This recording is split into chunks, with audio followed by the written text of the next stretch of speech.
It's at 7:20 p.m.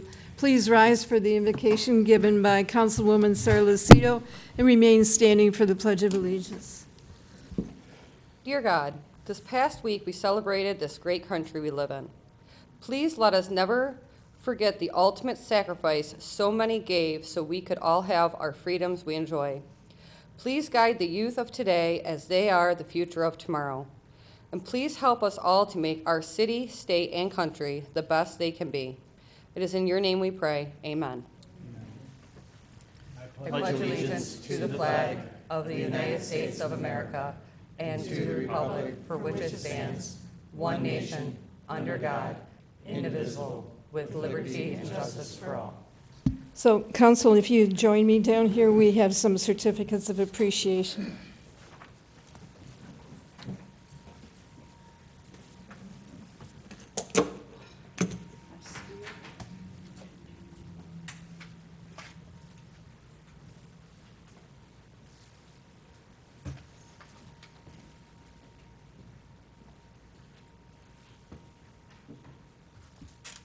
A couple weeks ago, the city of Eastpointe participated with Macomb County to celebrate the 200 years celebration. And many of you probably saw in the newspapers that involved carrying a torch. So that process went on for a couple days, 24 hours maximum. And when they came to the city of Eastpointe, it wasn't raining. It was very nice weather. But as soon as that torch got to the border of Eastpointe, the heavens let loose. So we made a choice that we wanted to be represented by 3 different ways. One was by the school, one was by one of our residents, and another one by an administrator at the school. So we have 3 people that we'd like to acknowledge for helping us carry the torch through the city of Eastpointe. And our first person is Gail Starzinski. So Gail, if you would come forward.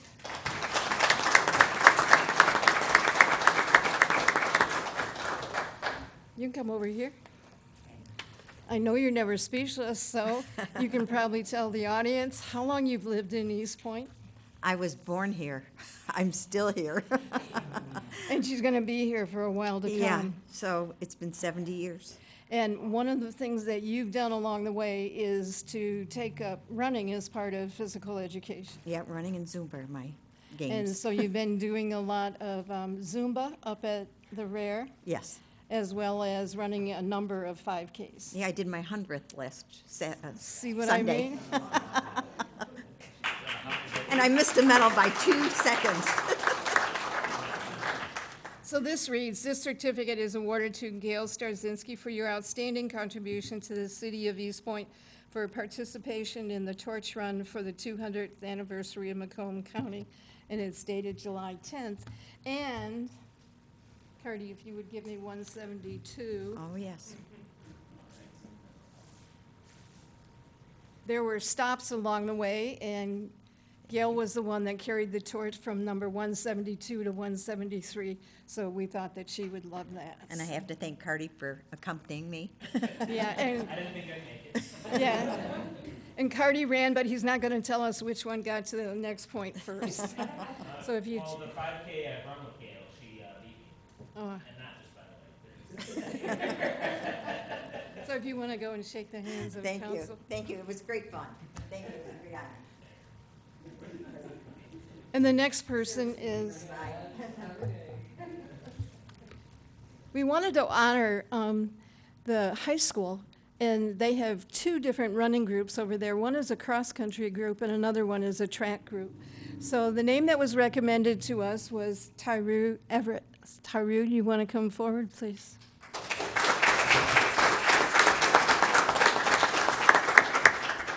Now, you look like a man that runs all the time. So he was the one that carried the torch from 173 to 174. So this reads exactly like Gail's, that we're very excited about your outstanding contribution to run for Eastpointe for participation in the torch run for the 200th year celebration. So I'm wondering if you have anything to say. I tried to find you, but you were like a shot. You just took off. So I went over to 173, but you were long gone to 74 by the time I could get there. So, would you like to say a few words? I had a great time. It was my first year out doing it. If it came down to doing it again, I really appreciate doing it. How long have you been running? This is my second year running for track. Second year running. Cardi, did you try to catch up with him too? No, I gave up after. Right. So, and we have your sign for 173 as well. So if you wouldn't mind going over and shaking hands with all of our council as well. And here's your certificate. And the next person, I don't see her here, is Stephanie Fleming. You may recognize that name. Stephanie is a principal over at Eastpointe Middle School, the former Kelly Middle School. And she ran the last mile, and she too, like Tyru, was a shot. Because I went down to the church, which was her place, number 174, and she was long gone. That girl took off. So we have the number 174 as well as a certificate for her. And if you see her in the halls over at the middle school, be sure and congratulate her because she really ran well. Thank you.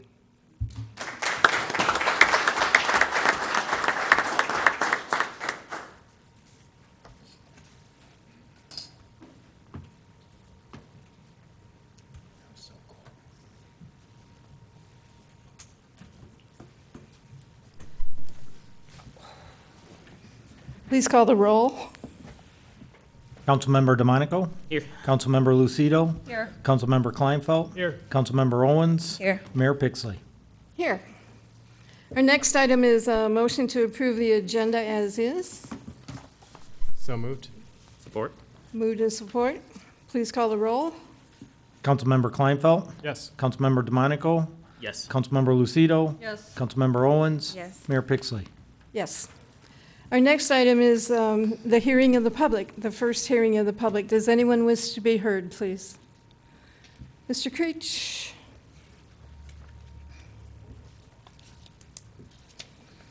Thank you, Madam Mayor and Council. Harvey Creech, resident of Eastpointe for a long time.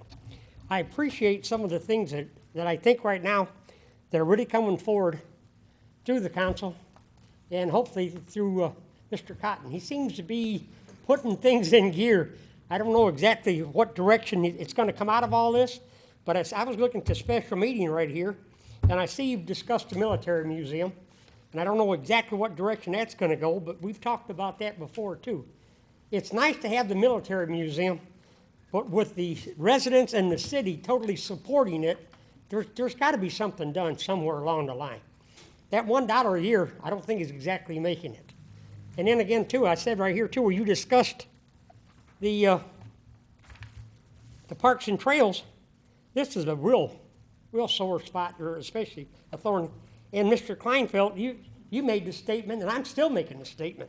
It says right here, DeMonico asked how much was spent on the buildings. As far as they are already spent was $150,000 budget for 1 year, $175,000 budget for the other. So in reality, what I said, Councilman, there was $400,000 budgeted that year in the capital improvement for 2 buildings between Memorial and Patriot. And I still, with all the bills I've got, I don't even know, it's not even close. And I've asked if the capital improvement money could come back into the fund, which I don't think it's going to. And then I see where you said you put the $30,000 in the jump start for the Parks and Recreation. So I can see it's really going in the right direction. So I just got done talking to Mary just a minute or so ago. I've done, a little bit of personal research. I was over at St. Clair Shores today. I was at their senior citizen, and I was over at Warren, your senior citizen. Those places are gorgeous. And that's the only word to tell you, they're gorgeous. And what they provide for their people is just something that's spectacular and sort of hard to believe compared, and this is no offense between Eastpointe and Roseville, there's no comparison. I'm saying this city alone puts $1.3 million into Parks and Recreation. As I said, we need to come up, we need to step up to the plate and bring some of this. Like I said, right here here's their newsletter from St. Clair Shores. On the back alone, I'm just going to say right here for the senior, It's got bocce ball, shuffleboard. If you've seen their shuffleboard courts over there, they're completely under canopy. There's 4 of them. I was over there today. They were playing. They have leagues on Friday. They're looking for leagues right now. They're looking for people to play basket or bocce ball, looking for people to play shuffleboard. And Warren has inside courts. I suggest somewhere along the line, I'd like to get with Rare and put some inside shuffleboard courts in there. It's too hot. I won't even go. But the few times that I've been over to Kennedy, I went over and I fixed up our 2 at least you can play on them. The kids love it. These kids, they've never seen this game before. They don't even know how to act. They really don't. They're saying, what is this game? And they play, and they're looking at it, and I show them, and they're just having a ball. You know, and I'd love to bring the kids over there and let them play. But we don't have any shuffleboard equipment. We had some at the one time when the Patriot building come down. The equipment in there, it's gone. And I'm looking for anybody in the area. I've went to Play It Again Sports, I've went to Dick's, I've went to Dunham's, I've went everywhere trying to buy some new shuffleboard equipment. So if there's anybody out there or anybody who knows the same thing about it, where the city itself can buy some shuffleboard equipment, and I'll keep working at it. And I've got a, You have 30 seconds. thank you. I have a place right now, this landscape, that did St. Clair Shores, did the painting, the rest of the stuff. And so far, though, I'm not exactly crazy over it because I'm looking, looks like it might be peeling. So on their paint itself too, but I don't know what it would cost, but I know when I talked to Mary, I know we don't have any people on the Recreation Committee and the rest of the stuff, but I'd like to see this get started if we could this year, please. I'm saying we've got what we need to start with. Let's get it back to where people can enjoy it. Thank you. Thank you, Mr. Creech. Anyone else wish to be heard? The lady in the back, please.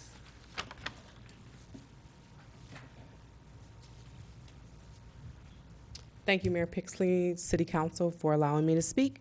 My name is Michelle Pendleton, and I work for Macomb Community Action as the volunteer coordinator. I'm standing before you today with a call to the community. We service Eastpointe with our Meals on Wheels program that serves our homebound seniors in the community.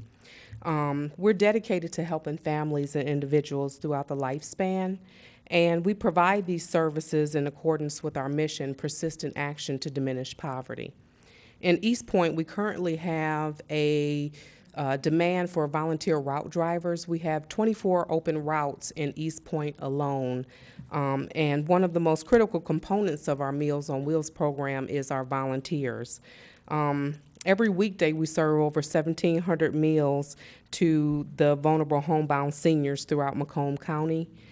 This takes a dedicated volunteer corps of 100 volunteers every day and over 1,000 volunteers in total. And we're asking for a mobilization of the community to assist us with helping us deliver these meals to the seniors that need it in the community. Becoming a Meals on Wheels volunteer is very easy. All it takes is to complete our online application, attend an orientation, and we ask for a commitment of delivery of twice a month. And mileage reimbursement is available. So my call to action for the community is let's do lunch and help assist these homebound seniors so that no senior goes hungry. Thank you. Thank you, ma'am. Does anyone else wish to be heard? Mrs. Peak?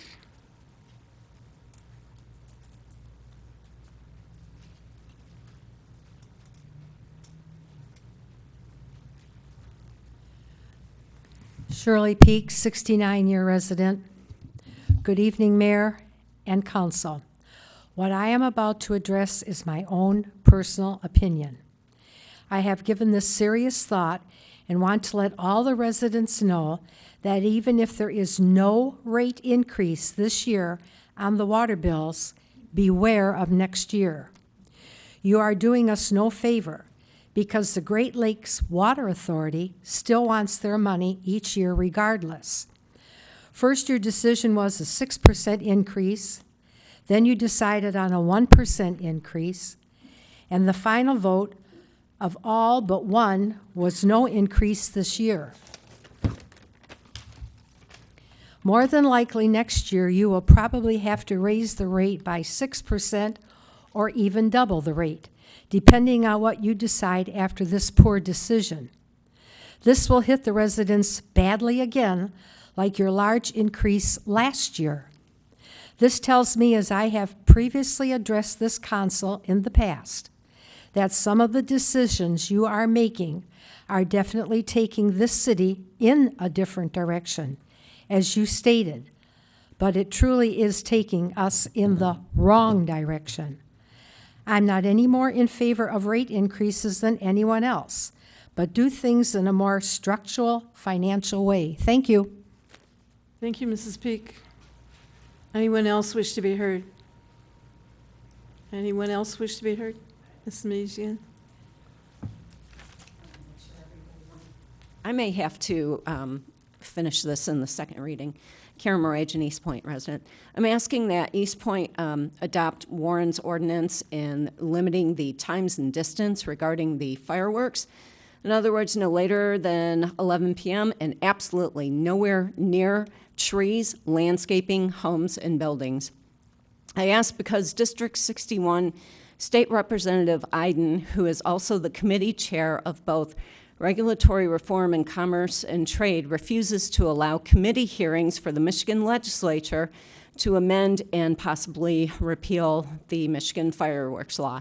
This law has proven to be nothing but an ill-conceived nuisance law, and the only ones who are truly benefiting are those who are selling the fireworks, and they claim if the law is repealed, they'll lose their business, employees will be out of jobs. To that, I say, find another way of making a living that does not burden society and does not create nor maintain a nuisance. Those selling fireworks are selling highly dangerous products to amateurs who in turn are creating and maintaining a nuisance all summer long. These people are not following the law. They start up in May and it goes all summer long. And the closer we get to the 4th of July, the more they're ramping it up. They start ramping up after 10 p.m. and it goes past midnight, past 1 o'clock in the morning, 1:30 in the morning, and I'm tired of having to call dispatch every single night and say, it's going off on this block. Nope, sorry, now it's going off over here. Nope, now it's going off over here and over here. And this is a burden that is being put on our police department because they're having to run all over the place to respond to these fireworks. This is ridiculous. I mean, this is like this Beavis and Butthead mentality of, I don't care, I'm just interested in blowing up everything. Never mind people who have day jobs, who have to get up in the morning. And what about pets that are stressed out? We shouldn't have to medicate companion animals because they want to blow things up. What about veterans with PTSD? How much longer before one of them goes off on somebody because they're so freaked out and traumatized? These people have PTSD. You don't want to be You have shooting 30 off seconds. fireworks by them. Also, common sense dictates you don't set off fireworks next to trees and landscaping less than 50 feet away. That is a huge fire hazard. Let's remember the woman on Springer whose house, there were arrived fireworks that shot through her bedroom window, caught her furniture on fire, and no one was ever held accountable. I know I'm out of time. I'll finish during the second. Thank you. Thank you. Does anyone else wish to be heard? Anyone else wish to be heard? Seeing none, first hearing of the public is closed. Move on to approval of the minutes, and the first one is a special meeting for May 9th, 2018. We have a motion, please. Madam Mayor, I motion to approve the special meeting minutes of May 9th, 2018. Support. Move and support. Any corrections? Please call the roll. Councilmember Lucido, Yes. Councilmember Kleinfeld, Yes. Councilmember Owens, Yes. Mayor Pixley, Yes. Councilmember DeMonico. Yes. The next item is the regular meeting of June 5th, 2018. Do we have a motion, please? Madam Mayor, I motion to approve the regular meeting minutes of June 5th, 2018. Support. Moved and supported. Any corrections? Please call the roll. Councilmember Lucido, Yes. Councilmember Kleinfeld, Yes. Councilmember Owens, Yes. Mayor Pixley, Yes. Councilmember DeMonico. Yes. Next item is the regular meeting of June 19th, 2018. Do we have a motion, please? Madam Mayor, I motion to approve the regular meeting minutes of June 19th, 2018. Support. Move and support. Any corrections? Please call the roll. Councilmember Lucido? Yes. Councilmember Kleinfeld? Yes. Mayor Pixley? Yes. Councilmember DeMonico? Yes. Councilmember Owens? Yes. We have no scheduled hearings tonight. We have just one item under unfinished business, and that's the second reading and the adoption of ordinance number 1153. Does someone like to make a motion to that effect, please? Sure, Madam Mayor, I'll motion to give second reading and to adopt ordinance number 1153, which amends Chapter 2, Article 5, Boards and Commissions, Division 5, Parks and Recreation Commission in regard to the recreation of the Parks Commission. Support. Move and support. Any discussion? Please call the roll. Councilmember DeMonico?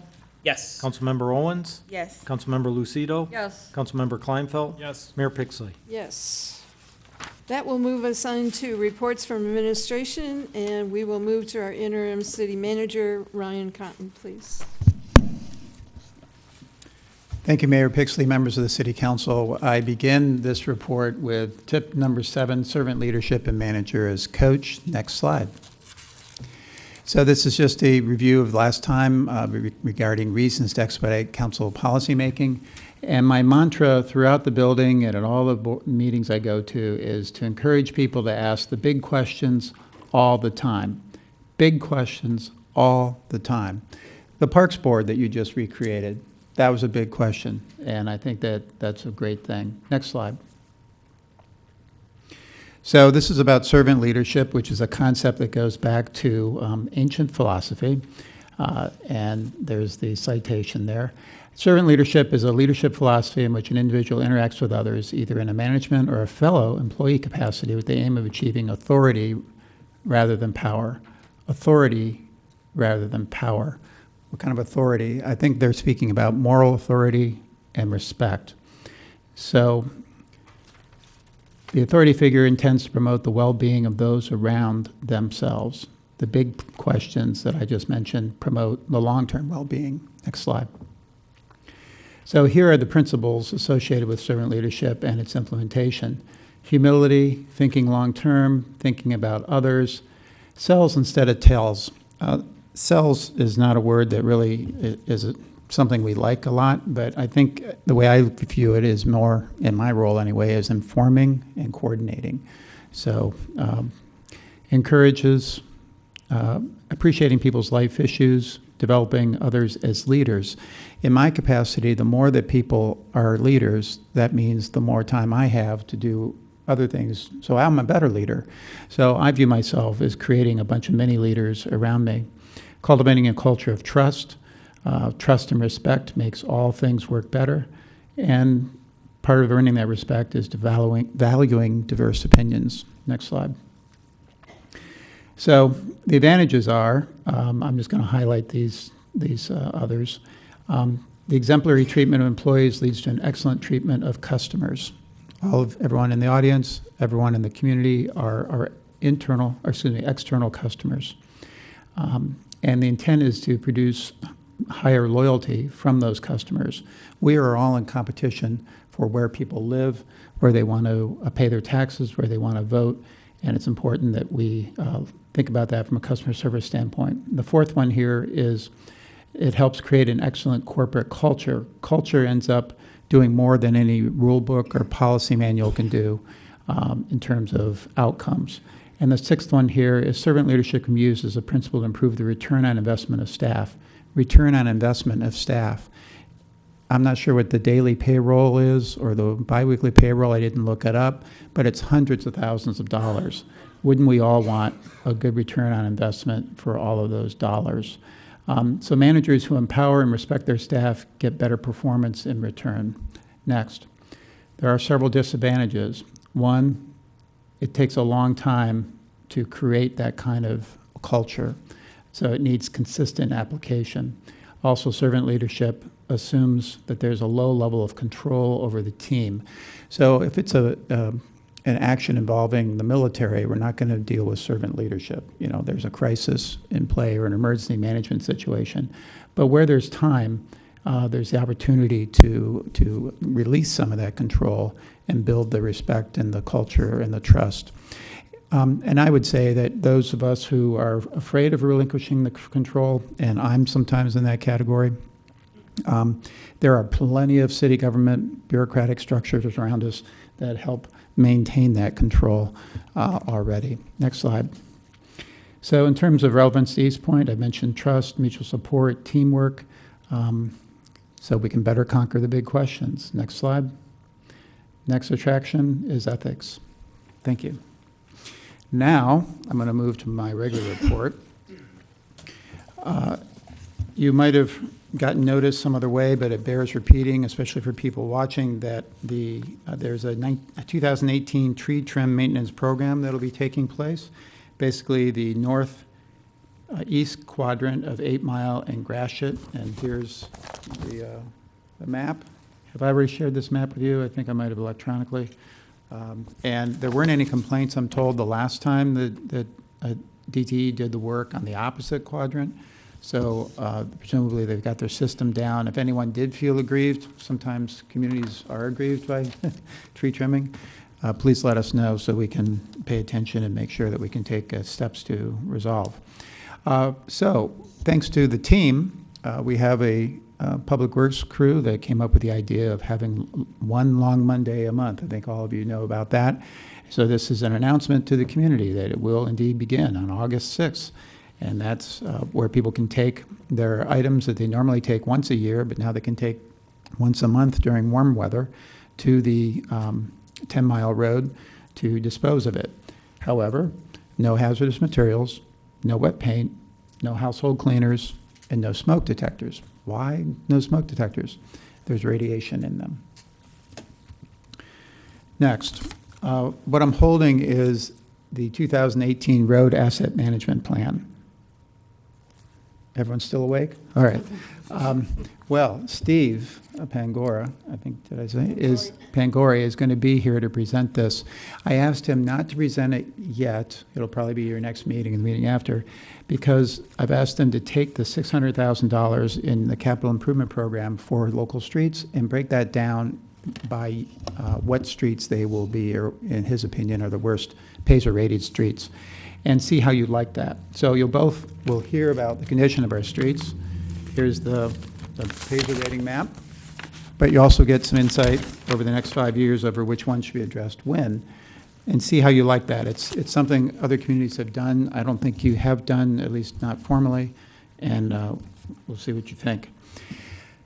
All right, thanks to many of you thinking the big ideas, we have a big sledding hill, which I understand was dedicated to Bill Sweeney. So I'm not sure if we are calling it Sweeney Hill, but I will for the purpose of this.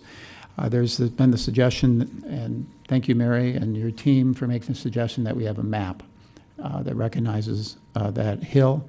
And so we've talked about creating a map in the context of the wayfinding signage design, but also having some kind of ceremony at some point, probably in September, and probably involving our new Parks Commission.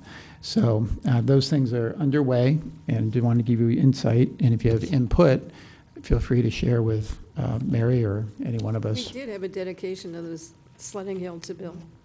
Yes, and so the question has arisen.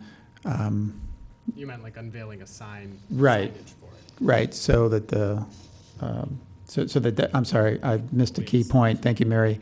Mary is doing ESP with me. The disc golf is the key thing. Okay. That's new. That's It's what's new. new. I missed that. Thank you. Speaking of new things, our team has talked about whether a calendar is in order. You all got the publication a month or two ago, and this is a calendar. I'll just pass it around. This just happens to be my last community. It's very highly used. I didn't come up with this idea. It bubbled up from the team. They're going to talk about it at the leadership team meeting tomorrow more. If you like the idea, be sure to let some of us know. If you don't, we need to know that too, so we don't spin any wheels on that. Next is Escanaba, some of you are aware, is in a lawsuit regarding big box stores. And they've asked for assistance on fighting that lawsuit, and it applies to Eastpointe some, not a ton, but we do have some stores. So it's been suggested that maybe we'd like to make a contribution. We've talked about it internally, $500 to $1,000 maybe would be consistent with something else you've done in the past. Once again, if you're interested, let us know. It would need to be on an agenda. I'm not going to email the council member or the city manager back until someone gives me some feedback, whether you like or don't. The 9 Mile, we received complaints on in relation to this lack of striping. So we are getting quotes for that, and those quotes we think are going to come in the 3,000 to 4,000 range. If they're above that, it's just the emergency areas. The areas, there's maybe 3 miles that are in the worst condition, and they're just the white and the yellow, not the sidewalks, crosswalks. Anyway, so if it's over that amount, we'll certainly have it on the agenda. If not, we'll go with our purchasing policy, which gives us the right to do competitive quotes and select on that basis. Our intern, Weiwei, is CAP is going to be presenting for the last time at our leadership team meeting tomorrow. The idea of a staff survey to find out what the bench line is for future improvements for our internal customers. And our leadership team will give her feedback, and they'll either say pull the trigger or not. And if it happens, then we'll have that information in the future and for the new manager. Looking down my list here, I'm coming to an end. The assessment center for the public safety director is August 2nd, and I cannot recall if we had a clear indication as to who wants to represent the city council. My notes were not clear on that. Does anyone remember? I don't think we defined it. Okay, well, may I nominate, and you may do as you wish. I nominate Monique Owens and Mayor Pro Tem Kleinfeld. Everyone is welcome as long as we don't have a quorum. Rich, is that correct? Talk, and as long as a couple of you are there, I'm happy. But those are two that I thought had a special ability to help give us feedback in relation to this particular question. I am almost at, by the way, we'll end up having the final two come for a meet and greet. That's a given, and as a second interview. So this is the first time that we see our applicants, and it's an all-day process. It's in this room, and Lori will be in charge of it, setting up the exact timetable, and so be in touch with her or one of us. I just want to make a comment on the shuffleboard. Thank you, Mr. Creech, and thank you, Mary Van Haren, for all the activities on the parks, fine-tuning. In relation to the shuffleboard, I have to profess some experience in that regard. It's not real positive for external courts. I think you mentioned at one point under roof, under canopy. It does seem to work a lot better for a lot of reasons.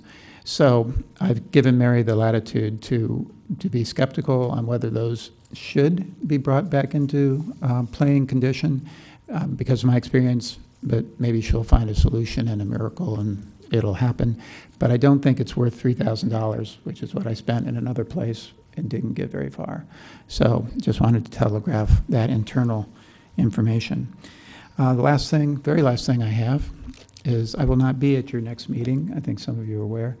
Randy Aldemus will be acting city manager, and I look forward to watching it on the YouTube channel, which I understand is now up to speed again, and will be again within 2 days after each meeting. So thank you. Any questions for city manager? Comments? Just one related to the striping.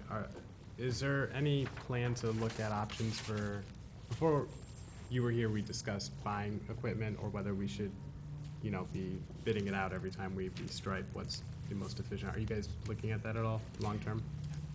The answer is not a lot of time has been put into that yet. We know that it's in the budget. It seems that that's the opportunity that we all want to explore, the idea of grinding down and putting in something, I forget the actual technical name for it. I've never used that myself. So that's out there. If there's an urgency elsewhere that you want us to employ, we will work harder on it. Right now, we're focusing on other things. No, I just was curious, because I think looking at hiring someone versus getting equipment's worth. I just have a real concern with that striping, if you're only gonna do it on 9 Mile Road, and I know it's gonna end up costing more than $5,000. I just think that Stevens also needs to be done, and there are parts of Kelly Road that are bad. And I would just rather see it done well, instead of just a quick thing that's gonna last just maybe a few months. It's really bad when you come from I-94 and go down 9 Mile Road. I realize that you can't even see the stripes and where the road turns there. But there's also other places in the city that are equally as bad. That's the feedback I was looking for as to the urgency. Thank you. I think we still need to proceed on the 9 Mile. We'll look at Stevens, but we will ramp up the urgency on the full-fledged program that you're alluding to. I also had one comment. Previously, maybe 6, 7 years ago, we did have a calendar. Randy Altimus, that was one of his other duties, and he did an excellent job combining photos and so forth. And at the time, the council felt that it cost too much on an annual basis. But I think it provided a great deal of information and some solid information that people liked. A lot of people don't want calendars now because they say they got the calendar in their little thing they carry in their hands. But it was something that people could have available that did give information about garbage pickup and everything else.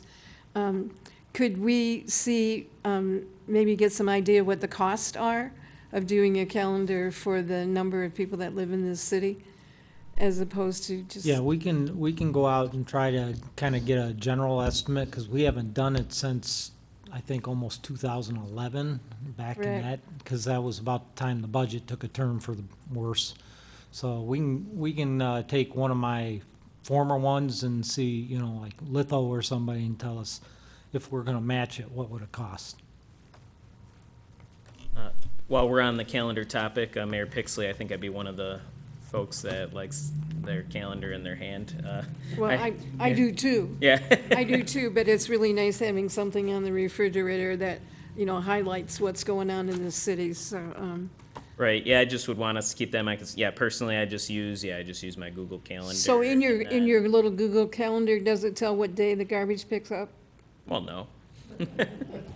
Because there are a lot of people that can't remember that we don't pick up garbage, No, I know, wasn't on gonna certain say, holidays. it's not useful, yeah, because my dentist tries to give me a calendar every time I'm there too, and I'm like, I'm just gonna recycle this, so I'm not going to take it. But my parents use one, they hang it on a door, you know, and write everything on it, so I think, you know, definitely a lot of people still use it, or even do both, at least so you can see the whole month as opposed to like a day at a time, or, you know, whatever, so.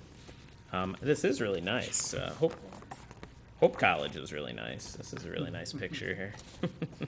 So yeah, if we could get some pictures like this of Eastpointe, and then, yeah, it looks like they maybe used a drone. That could be something for the Arts Council, is to submit photos for the calendar.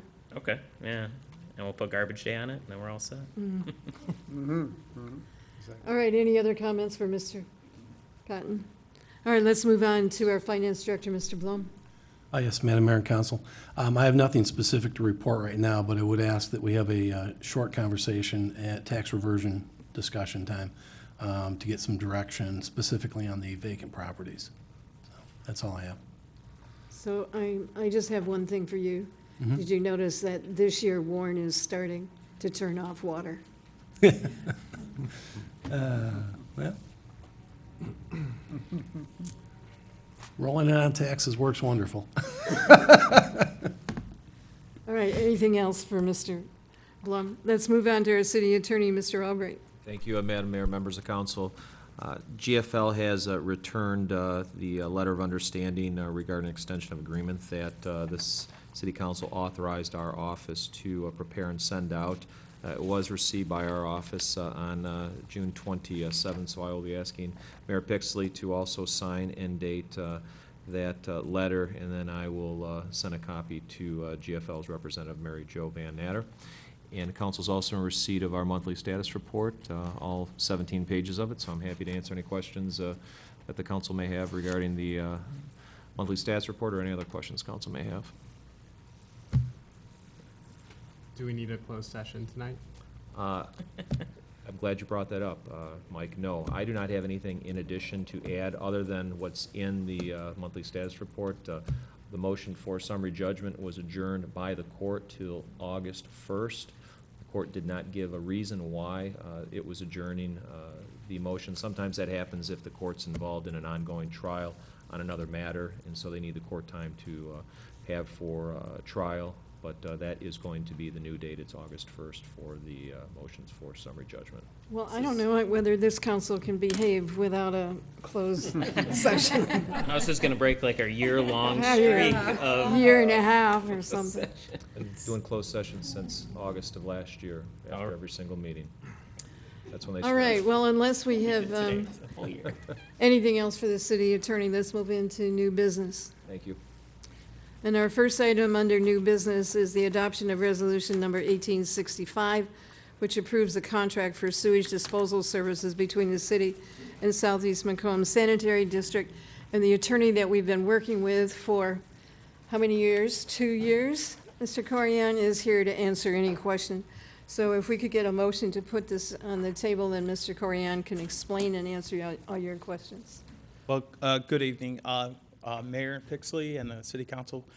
Thank you for taking this up today. Can you move the microphone up? Sure. My name is Joe Kalani. I'm with the law firm of Clark Hill. I was retained by the Southeast Macomb Sanitary District to assist with the transaction that relates to the acquisition of the Northeast Sewage Disposal System from the County of Wayne to the SEMSD. That transfer agreement was approved about 2 months ago by the county, and we're now proceeding towards the due diligence items that are part of that transfer agreement. The most critical of that transfer agreement is the agreement that's before you, which is the system contract. It's essentially the contract that allows for the SEMSD to do what this county currently does, which is impose rates and charges for the collection for sewage disposal and collection and treatment of the city's wastewater. Right now, this agreement has been approved by Grosse Pointe Shores, Grosse Pointe Woods, City of Harper Woods, the Milk River Intercounty Drain, which is also party to this agreement, and the City of Roseville. Eastpointe is taking it up tonight, and St. Clair Shores will be approving it, I think, on the 16th. So this is the most critical of the agreements because it's also necessary in order to transfer the existing debt that is part of the Northeast Sewage Disposal System. It's roughly $13 million that were issued for many the improvements that were undertaken several years ago by the county, and which are ultimately, because it's an enterprise system, the city is responsible for the costs of the debt service as well as part of their rates. So I'm asking you tonight to take a look at, this has been reviewed by Mr. Albright, and I think he didn't have any other changes, and we're ready to move forward with this agreement. And I'm here to answer any questions.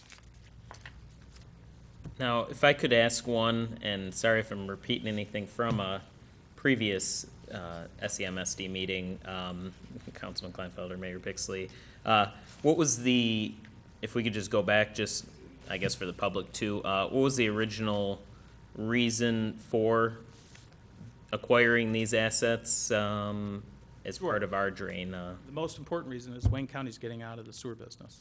Okay. Yeah, the county is divesting themselves of all their sewage disposal system assets.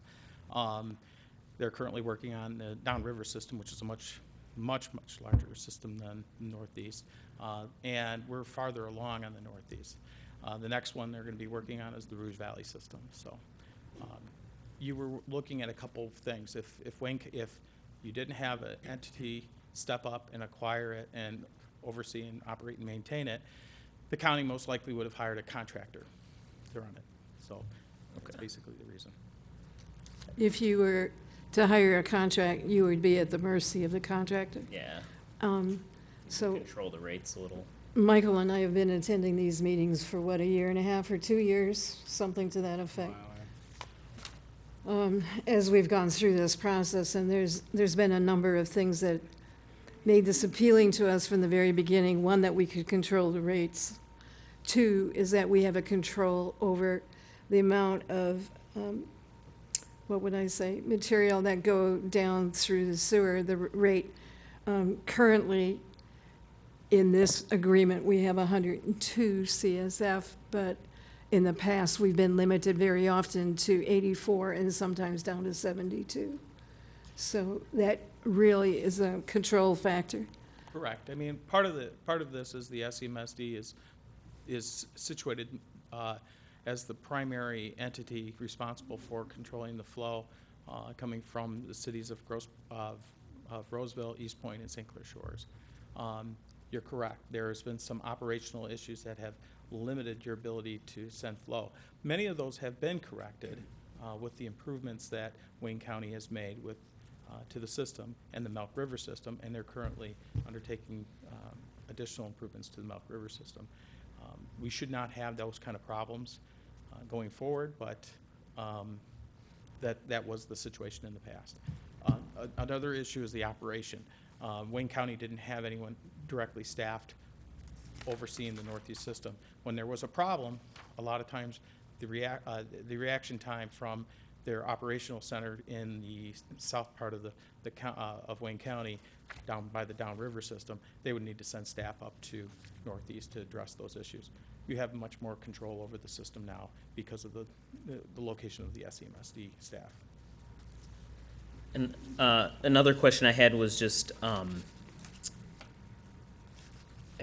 guess, that debt sheet, actually I thought was relatively low for a system like this. I don't know if it is in fact or not, but what I was just thinking when I was running through the contract is just I couldn't help but think of what happened on 15 Mile in Fraser.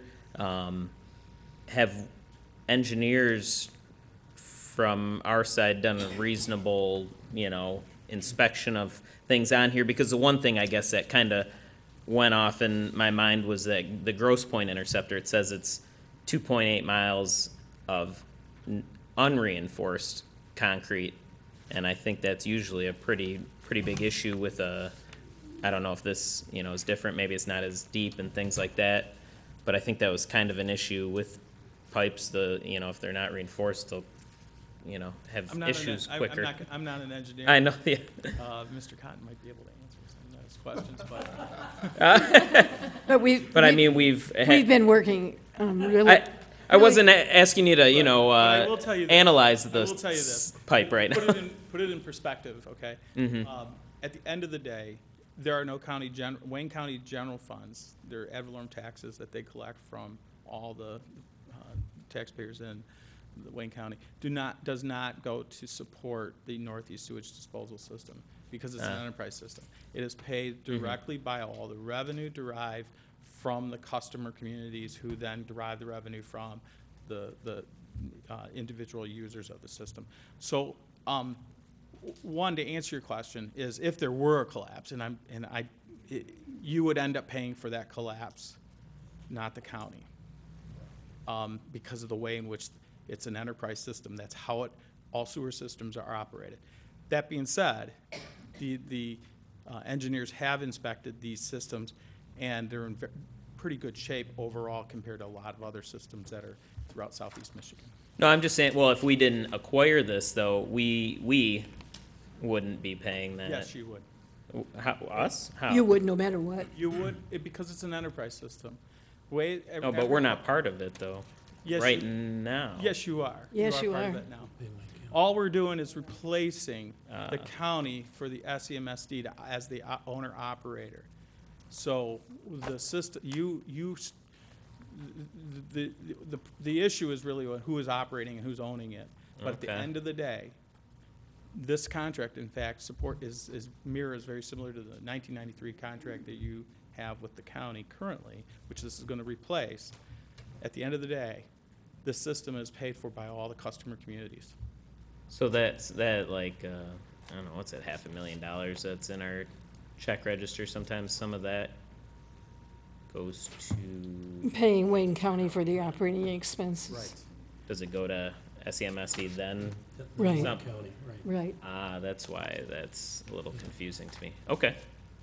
Well, there you go, everyone else, if you were confused. No, they're good questions. I will, this is, these are not things that most people deal with on a regular basis, and I welcome those questions. So our risk hasn't- yeah. I deal with sewers and water and infrastructure every day, so it's a pleasure when I have questions and people want to know, so, anyway. Well, so our risk hasn't changed, I guess that's In many ways, really no. what Your I risk was has not changed. asking. I think our risk is diminished. Yeah, Because well, we that, have yeah, more that's. control. Okay, Yes, I would- hasn't gotten worse, I should say, yeah. Or, No, it's really, No. it's really diminished, and we have Sure. a lot more control over it. right, yeah, okay, yeah, that's even better answer than, I guess. You know, it was a nightmare when it was raining really hard. Yeah. And you knew that they were gonna need some assistance down at Marta Road. And then you would hear, well, we weren't able to find the people to come up, they had to come up from Wyandotte, and so now we have much better control over what's gonna happen in our cities. Michael, you were about Oh, to I was say just something. Gonna make a comment to kind of touch on your concerns. I think the SEMSD staff and engineers, I have a lot of faith in them to spot problems ahead of time and manage it. There's a very proactive attitude. Same with our county right now on drains. So I think we are way better off Way, having oversight, so Way we can keep an better. eye on what's going on. Okay. And I had just one more minor question. I think this will probably be an easy answer. Also, on page 29, there's like where it allocates between Eastpointe, Roseville, and St. Clair Shores, the percentages of flows. It seems strange to me that our percentage was higher than Roseville when they have more residents. I didn't know if, or maybe some residents. I think that's Not where- in- yeah. I think you, what I would suggest there is discuss that with the city's engineering consultant. I think they can help. I think. Is I- this the I- report I from think that- Morocco I the think one that time? not everything from Roseville comes down to this system. Okay. Only a portion. The other thing is St. Clair Shores is fully separated, and Roseville is, I don't know if they're fully separated, but they're a lot more separated than Eastpointe. So we do tend to have greater flows because of the stormwater runoff. And currently, we are doing some flow meters, studies of both of our drains, and it looks like we have really decreased the amount of flow. So Okay. when they do the apportionment study, which is currently in process, then it may reduce some of, Is that the one, that's probably the one, is that the one we've talked about before then, a There was while a ago, it was probably 12 study 2 we years. talked about. that Okay. apportionment study in 2012. Yeah. And then the drain commissioner is making it do it again, so. Okay, that was all I had. I do have a question on the debt. Is the sanitary district taking over the debt? So they effectively are gonna own it, or is it still gonna be Wayne County debt that the sanitary district pays Wayne County? The debt is being assumed by the SEMSD. Okay, so the SMD could refinance it without any Wayne County That involvement, is or? correct. Okay. Yeah, in Michigan, the bonds are held by the Michigan Finance Authority. So Okay. and MFA is the, holds the bonds. Okay. And the transaction is such that the SEMSD would not assume the debt unless it was on the same or better terms than what Wayne County has. Okay. Well, and One of it's only 2% interest, it looks like, right? Correct. Is that- And one of the things that came as part of the, if you recall, I was here last fall, and we were reestablishing the SEMSD under Act 233. Since that time, we've actually gone out and received a bond rating for the SEMSD. We got a very good positive bond rating. It's actually higher than Wayne County's. And so the issue of the debt transfer should not be an issue, Okay. as far as from my discussions with bond councils. Good. More control. Try hard, Yeah. beat everybody up. All right, Michael, somebody want to make a motion, please? Sure. A motion to adopt resolution number 1865, approving the contract for sewage disposal services between the city and Southeast Macomb Sanitary District, and authorize the deputy city clerk and mayor to execute the contract. Support. Moved and supported, please call the roll. Councilmember Kleinfeld, Yes. Councilmember DeMonico, Yes. Councilmember Lucido, Yes. Councilmember Owens, Yes. Mayor Pixley. Yes. Thank you, Joe. Thank you. Again, if you have any other further questions, feel free to give me a call. Our next item is the appointments to the Arts and Cultural Diversity Commission, Beautification Commission, and the Zoning Board of Appeals. So, Ms. Van Haren?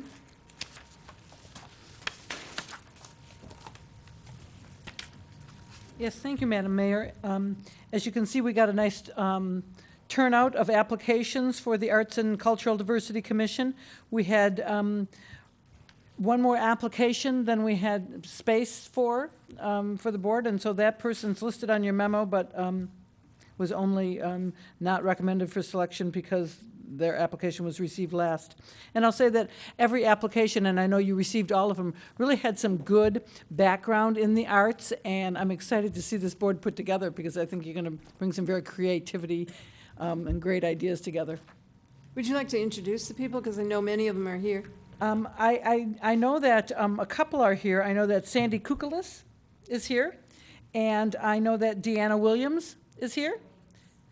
I don't know, I don't recognize any other faces, so I don't, April Brzezowski. April Brzezowski, and anyone else? Everyone who was recommended for this tonight was notified, but they didn't all indicate that they could come. In fact, several said they couldn't make it tonight, but. Okay. So can we get a motion, please, to appoint those to the Arts and Cultural Diversity? Or did you want to introduce the person to the Zoning Board as well? Because we have that all written in one motion tonight. Okay, so the Zoning Board of Appeals, the person who submitted an application, I spoke to her on the phone, is Giovanna Salento. She's not here this evening. Okay. And then Christine Pack, also, she had indicated interest in being both on the Arts and Cultural and on the Beautification. And I, because she had picked both commissions and we had a spot on the Beautification, we asked that she be appointed to that one. She's also a part-time city employee, as is, who's also a resident, as is Danielle Palmaville, who's also a city employee and resident. Okay. Can we get a motion then with all those names? Yeah, do you want them all together, or do you want? Why not? Okay. Sure. You get to pronounce someone's name wrong. Yeah. I'll motion to approve the appointment of Brandon Habermas, Joyce Lalonde, and Christopher Sharon to the Arts and Cultural Diversity Commission with terms to expire July 1, 2021, and to appoint Deanna Williams, April Brzezowski, and Sandy Kukalis to the Arts and Cultural Diversity Commission with terms to expire July 1, 2020. Also to appoint Danielle Palmaville, Matthias Krenzer, and Alyssa Diebolt to the Arts and Cultural Diversity Commission with terms to expire July 1, 2019. Also to appoint Christine Pack to the Beautification Commission with the term to expire December 31, 2019, and to appoint Giovanni Salento as an alternate to the ZBA with the term to expire May 15, 2020. Support? Move and support. So, Madam Mayor, this is, well, first of all, it's very exciting, but I do have to say, I don't know if I can add in, I obviously have to abstain from Alyssa Diebolt, my wife. So I don't know if that can be part of the motion or just separate her for a different one, but I'm not gonna vote on my own wife onto a commission. How's it gonna be voted?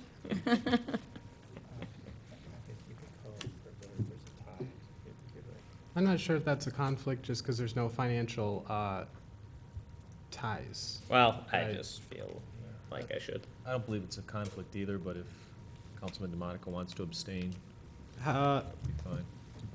about this? I'll amend my motion to move Alyssa Diebolt, and then I'll just make a motion right after that you can abstain from. Okay. All right, Support. thank you. Move and support. Please call the roll. Councilmember Kleinfeld, Yes. Councilmember Lucido. Yes. Councilmember Owens, Yes. Mayor Pixley, Yes. Councilmember DeMonico. Yes. All right, Mr. Kleinfeld. I will make a motion to appoint Alyssa Dybelt to the Arts and Cultural Diversity Commission with the term to expire July 1, 2019. Support. Move and support. Please call the roll. Councilmember Kleinfeld? Yes. Councilmember Lucido? Yes. Councilmember Owens? Yes. Mayor Pixley? Yes. Councilmember DeMonico? Abstain. All right, let's move on to approving the city manager recruitment brochure. Thank you. I'd like to introduce James Vitrino, who is here with as the lead for GovHR USA, who is the firm handling the search.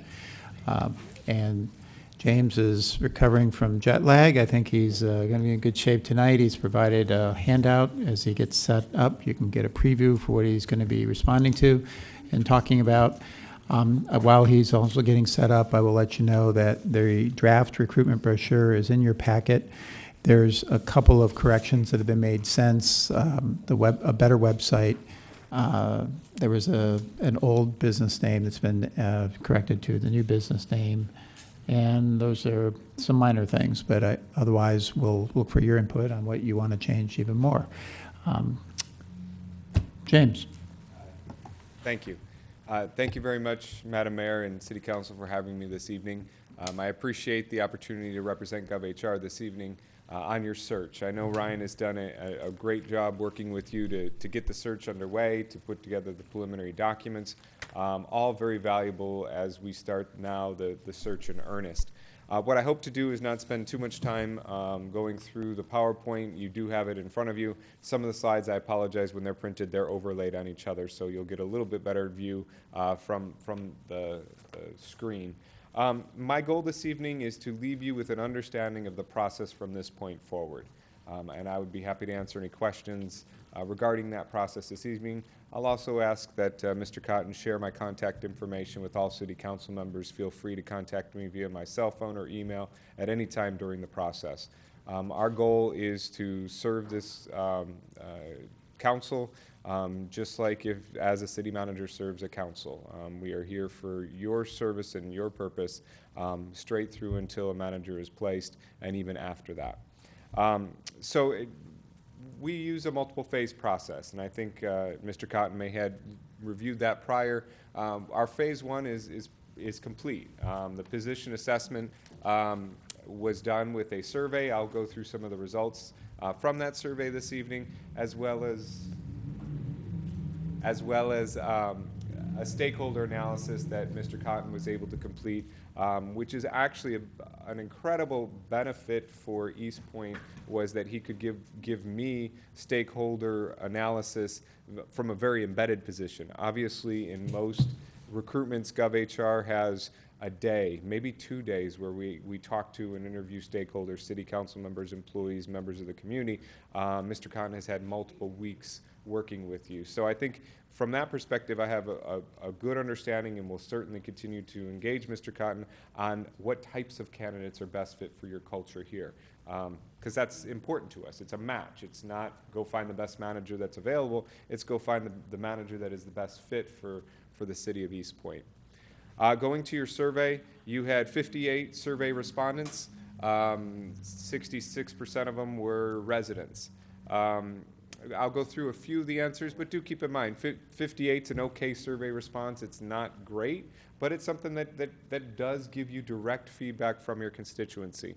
Obviously, city manager experience is important, not only from the survey results, but it's required as part of your charter.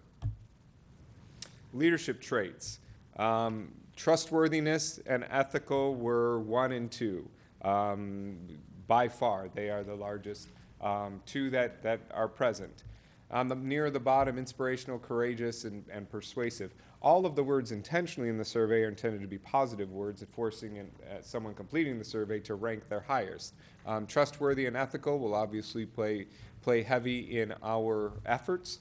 On the management style, we've got strategic and collaborative as the top 2, and closer to the bottom, anticipatory, facilitating, and coaching. You will probably want those skills in the manager as well, but we can't create the perfect Frankenstein of managers. We try and find those traits that are highest required based on your needs, which I will stress, this is only the survey results. We combine that with the feedback that Mr. Cotton has gotten since his time here. On the abilities and skills, they align extremely well, which we like to see, with the last survey questions. Think strategically and effectively communicate with staff, city council, and stakeholders. So again, we get the strategic thinking, the long-term thinking, and then communicating as the two highest on these ranked skills and abilities.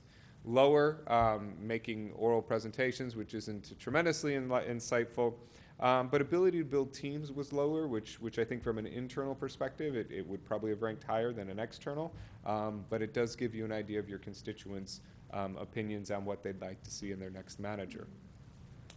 We ask open-ended questions, and I believe if they haven't been already, they will be distributed. You'll get a copy of all of the open-ended responses from the survey.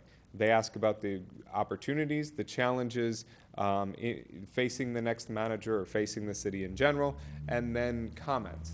And I would encourage you to read through them. Some of them are insightful. Some of them are the same stuff you probably read on Facebook and less insightful. But it is your constituency that took time to fill it out. Economic development was a noted theme. There wasn't tremendous theme out of it when I read it, but economic development focused on redevelopment, focused on development, focused on the corridor. Those types of statements really were the theme that I noticed most, both on the opportunities and challenges, and even the comments. In addition to informing you at this present time, I think your engagement with that new manager, it's important for that individual to continue to ask these questions as they come on board to make sure that they stay aligned with the city council and the constituents. All right, so now we're into phase 2, and that's placing your actual advertisement and starting the recruitment. Mr. Cotton's completed your advertisement. I believe you've all reviewed that. And then this evening you have the larger text that would go into a brochure that we use. We developed a advertisement list, publication list.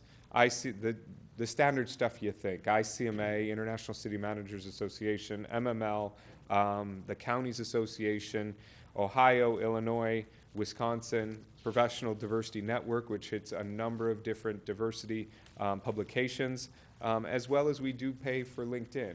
And LinkedIn has been our biggest hit on finding applicants in recent years. The brochure will be a glossy that we'll send out to targeted candidates, as well as it'll be available on our website. Obviously, I just said the regular listings that we would do, MML and ICMA, that's pretty standard practice. Anyone that's looking will find the position there. On the brochure, I'll note, we've got a database that we pay for. And so we have the emails for city managers, assistant city managers, and top administrators for local governments in the United States. So we'll use some specific criteria, cities between populations of, say, 15,000 and 50,000, in the Midwest, and probably even do a national hit because it's our database, and specifically send them that recruitment brochure in addition to the traditional advertising.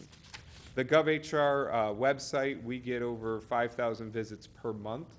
So again, focusing on folks looking for us in that social media world. These so far are passive. We are touching them on a database, but it's not very specific. The bigger one I'll focus on for a moment is LinkedIn.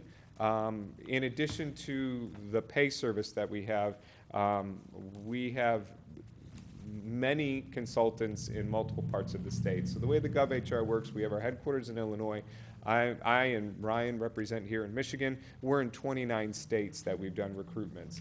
Each of us are dedicated to our LinkedIn accounts, and we spread the position individually and through the paid service. What we love about LinkedIn, why we think we have more success, is it's the key to advertising. People may not know that they want a new city manager position yet, and those are sometimes our best candidates. If they see it in their LinkedIn feed that Eastpointe is looking, and we provide them the glossy of Eastpointe and the opportunities and challenges that may be of interest to them, they may see it in their feed the first time. Now, that's nice. They may see it the second time and, oh, well, you know, I kind of like Southeast Michigan, let me open that. And by the third time they see it, and fourth time, maybe we're getting a candidate that is currently employed in another municipality and having success, but wants to either expand their career, come back home to Michigan, or for some reason we're getting a candidate in a passive manner that is often a positive. We have our GovHR dashboard that we use and bring together candidates from other searches. So we did Kent County's county executive search. We will go through those candidates and see if there's any that we think would be that would meet and be a match for Eastpointe. And we'll do that for all of our recent searches. And then good old-fashioned telephone. I was a former city manager, 17 years. My last 8, ending in 2015, was in the city of Rochester. Ryan, a former manager on the west side of the state, and we've got a pretty good network. And so we'll just pick up the phone and start calling, and it's more calls to people to say, do you know somebody who might be? And we'll do that for each of our clients, and then follow up with those folks. Great, it's out there. We're starting to get resumes. I mean, not yet, but once we post it.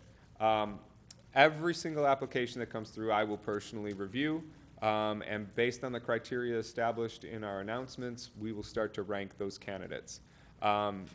Those that we view as having potential, we will ask them to fill out additional information. I will check, and the offices in Chicago will formally and informally check references, as well as check social media feeds and obviously Google search on the candidates that we think have potential. Those candidates, we will also Skype interview. So I will have an interaction with them on Skype, and you know, if it's a dozen or 15 that I think are the higher ranking ones, I'll try and have that interaction with them, just to get a flavor of a first interview just with me to see how they're interested in, are they a candidate that could be proposed to City Council. And we always professionally acknowledge each of our candidates. We're an extension of you, and we want to represent you professionally in all ways. We do open up to our clients, if they wish, all resumes, if that's something you desire. Some clients, you know, if we get, you know, I'm going to make a number, don't hold me to it. If we get 50 applications for this position, we will call that down to me bringing you under recommended candidates, maybe a dozen or so, 10, that we will meet and discuss and then go through the next processes that I will walk through. But if you wish to review those resumes, all of them, we can use Dropbox or we can use a direct interface and share that with you. I would just ask that you consider that, work with Mr. Cotton on it, not any problem to provide that direct access to you. I'll also be working with your city attorney to confirm our opinion, which is resumes can be reviewed in closed session.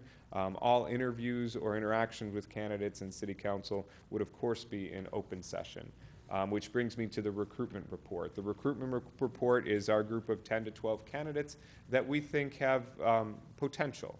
And we would have Skyped with them, we would have done a social media check on them, and we'll suggest for a closed session to review those in detail, the resumes that they presented.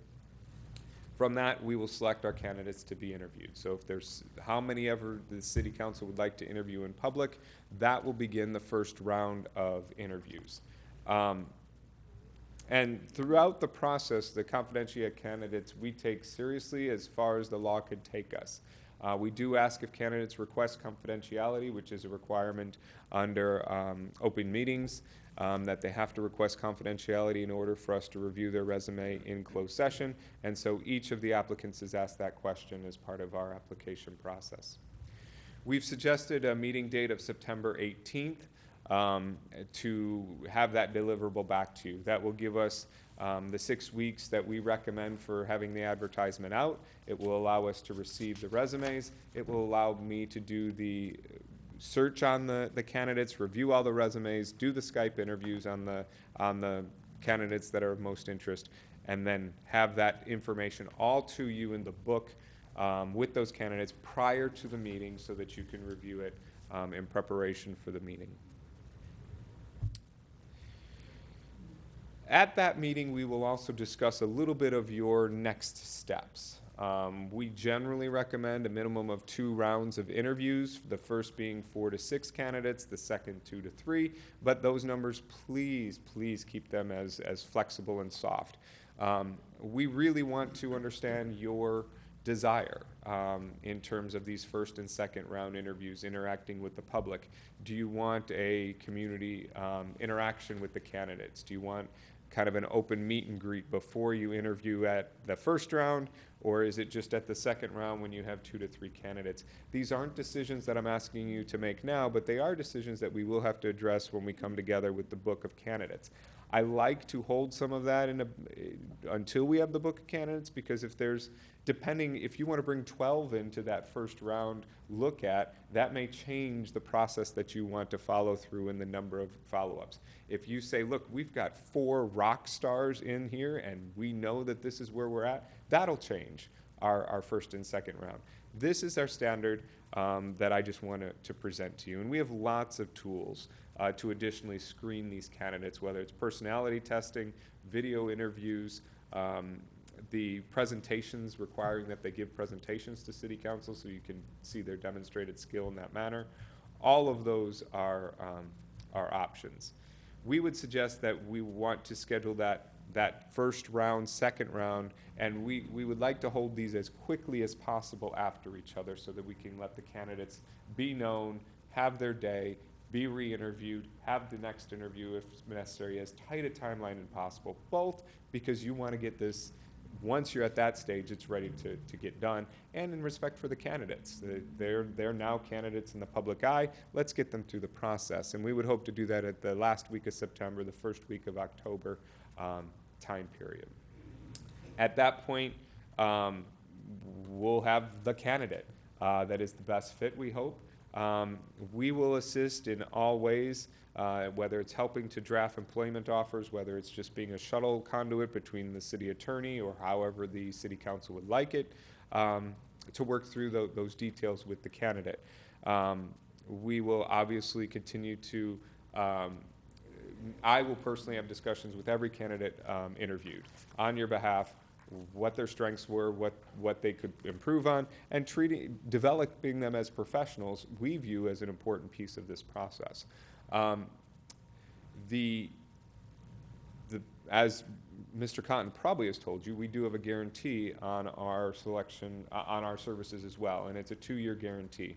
So it's not, here's your candidate, everybody shakes hands. It's, here's your candidate, please stay in touch with us. Let us know, is it going well? Is there issues? Can we help with any facilitation if there are issues? And on our guarantee for those 2 years, it's for any reason that there's a departure. Good terms, bad terms, their willful leaving, you asking them to leave, any combination that you could think of. We will come back and do the search without fee, only for costs. So that would be pure advertising costs and travel, which is very minimal because I'm based out of Rochester. That is kind of our desire to stay engaged with you during that 2-year period. And I went probably a little longer than I wanted to, but I hope you have a good understanding of kind of our next steps as we go through this. I would like to stay engaged with you with updates, and will stay engaged either through Mr. Cotton or directly emailing you, but there's not a lot for City Council to do, and sometimes that's the most frustrating part of this process. We have to let those advertisements in the public for about 6+ weeks, 2 publication rounds, hitting them on LinkedIn, letting the applications grow. I often get a question about 3-4 weeks in from city councils, and I'm getting used to this now. How many applications do we have? I will answer the question, but I don't like to answer the question because we get a certain amount on the front end, and then we get a whole bunch that last week. And that doesn't mean if we only did a 4-week period that those whole bunch at the end would come in sooner. It takes people this is a life-changing decision. It takes people some time to consider it with their family, and that's exactly what we want them to do. We want them to be fully engaged when they put the application in, and not, unfortunately it does happen on the back end, decide it wasn't a fit. Now I'm ready for questions, and I will be silent. No, any Anyone? questions I had, you answered them. so. Yeah. That was pretty thorough. All right. Well, please again, Mr. Cotton will send out my contact information. I am absolutely serious. Do not hesitate if a question comes to you. As a former city manager, I'm used to emails late at night from elected officials, and I'll be happy to answer any of them in the morning. So thank you very much for your time this evening.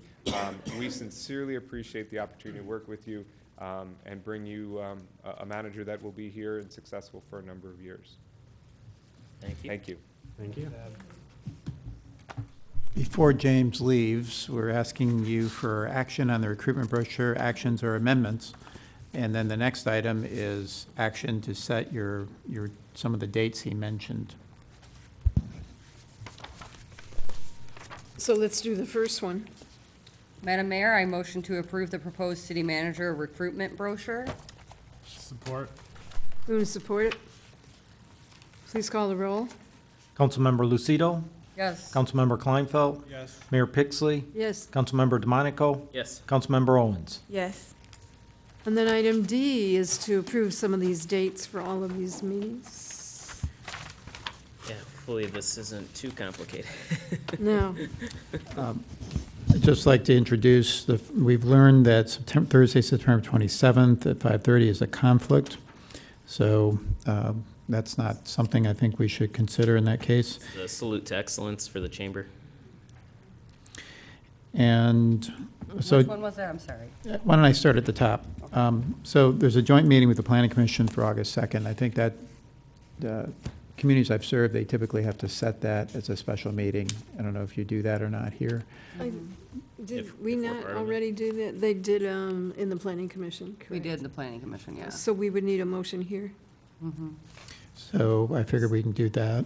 Sure, Madam Mayor, I'll motion then to make a joint meeting with the planning commission to consider the next master plan for Thursday, August 2nd at 6 PM in council chambers. Support. Support. Please call the roll. Councilmember DeMonico? Yes. Councilmember Lucido? Yes. Councilmember Kleinfeld? Yes. Councilmember Owens? Yes. Mayor Pixley? Yes. And then the next item would be the half-day leadership training. Or, no, the one above. Well, the next one on the calendar is number 3. For Oh, some okay. reason, I put it the other way, but Oh, okay. that would be Heidi Voorhees. She's the co-owner, much longer-term recruiter in this field that would present during that process. It would be $1,200, and it would involve her travel expenses as well. So that's something I am recommending for all the right reasons for people to have a clear understanding on what they can and should expect from the new manager, and also in preparation and in anticipation of looking at resumes with James' knowledge of the people and trying to discern who you think is going to be the best fit as well. Is it needed though, Mr. Cotton? Is it like highly needed to do the? It's optional. I don't know what percentage of communities do this. I know that those that haven't done it, I've often wished did. I'm not sure, James, if you have any suggestions or thoughts on this subject.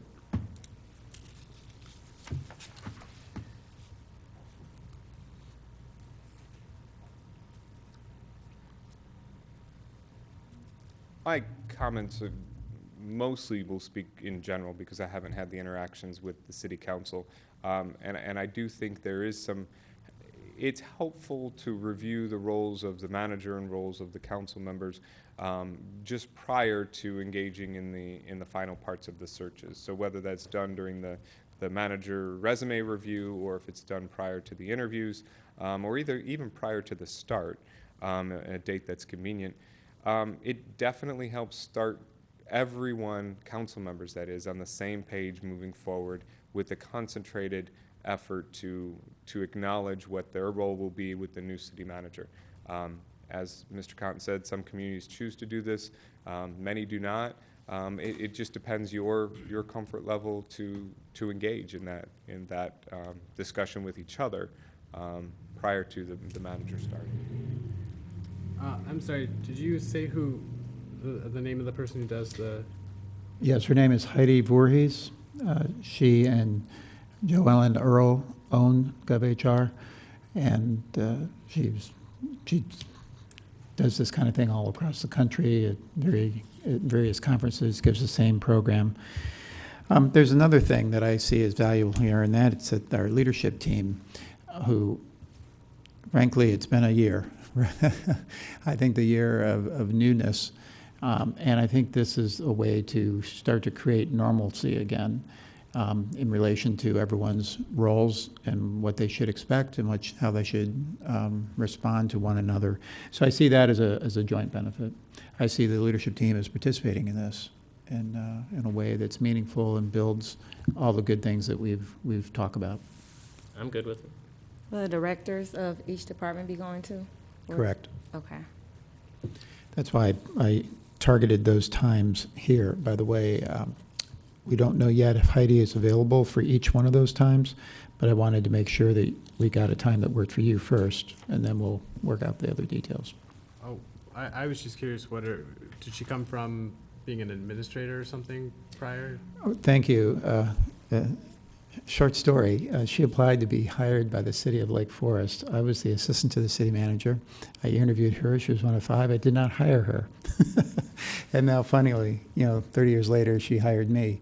But she went on to be, in other roles, manager of Wilmette, Illinois, which is on the North Shore, and served in that capacity for, I think, 10 years. And if you, James, you have the rest of her resume memorized, she also worked for the PAR group, the PAR group, which was founded by Paul Rayum, who is a pillar of our profession. He's gone now, but he lived in Lake Forest, the town I first served, and she worked for his firm for a number of 10 years and bought that firm when he retired.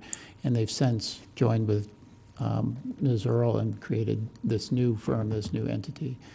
Anything to add? Her experience in the last 15, 17 years is strictly on search and development of both city council manager relationships, as well as working on recruiting more women and minorities to the management profession. She's done about 250 searches in her recent career and engaged in a number of these types of facilitated trainings with management staff, council members, and sometimes engaging with the city manager as well.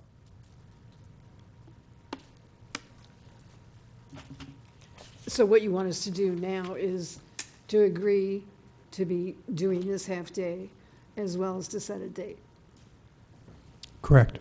Okay. Or decide to make it option, pass on it. We do the first date there, Thursday, September 6th at 5:30. I would be unable to do Thursday, September 6th, because I'm assuming it wouldn't be over by 7 o'clock for planning. Commission. Just go late to planning. No. So Friday, How long would this September be? 7th?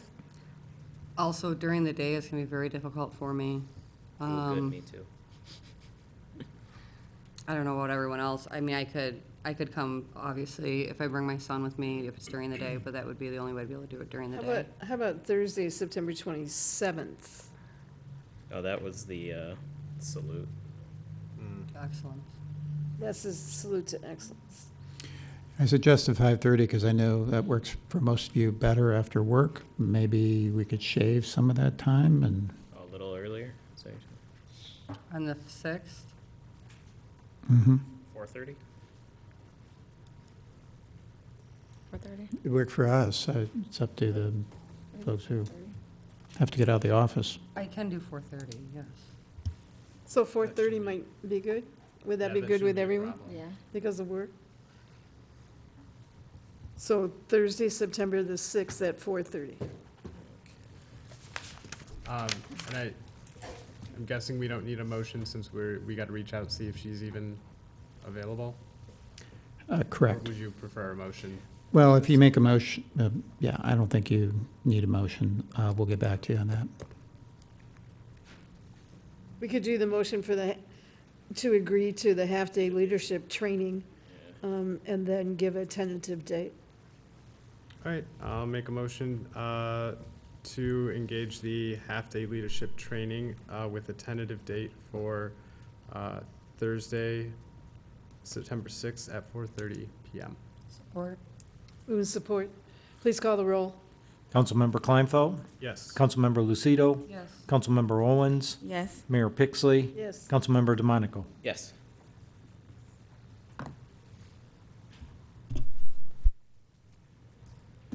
Okay, and the next one then would be the first and second interviews. Is that right? The September 18th meeting for presentation of the recruitment book. I think the date was suggested because it's consistent with a council meeting date. So a meeting at 5:30 should be plenty of time to present and have discussion. And again, I would request that as a closed session, but we'll confirm with your city attorney and on the form that he would like to have that discussion. You said the 18th was better than the 4th then, for September? Is that what we said, right? Because it'd be after we'd want it to be after the previous. That's ideal. Make a little more I sense. think it also works better maybe for some of the timetables associated, the work in between. If you were, yes, it does work better, and I think it flows better to that next step. We will have then a quicker turnaround to our inviting the candidates. There's only one small downside, and that is that I will not be here that night, but it works for James, and that's what counts. September 18th. What time is that, September? I mean, September 18th, what time? 5:30. Okay, thank you. That worked for everyone? Or? That's fine. In your experience, is an hour and a half enough time? It is. Okay. You know, we could go slightly longer than that, but at this point, I'm comfortable with that. And if we have to, even if we have to adjourn that, you have your regular meeting. I know it would get late at that, but then re-adjourn afterward. That would be a last. That would be an option that I'd be, of course, open to. We'll just cancel closed session with Rich again and be all set then. Be early day still. Support. We'll be all done with that by that time. So the first one will be on the 18th. When will be the second one? I'm sorry. I would actually leave that to, you can discuss it this evening or work through the dates. I'm looking towards, we'll be ready after that meeting. We just need to give notice to the candidates to get them here, and usually that's a good week. 1 week is a good timeline. So we would be available starting, say, the end of the week of the 24th, so the 26th, 7th, 8th, or that first week of October. My suggestion for those interviews would not necessarily be before a city council meeting or as part of a city council meeting. That tends to work better as a special meeting, inform the public of it, regardless of the format that we choose. So I would leave it to you to possibly work with Mr. Cotton to find the right dates. It is vital that all council members are there and hold two on the calendar. And it would be evening if it's 5:30 or 6 o'clock until end of evening. Depending how many candidates you have on the 18th, we may need 3 dates that week of the end of the week of the 24th or the week of October 1st.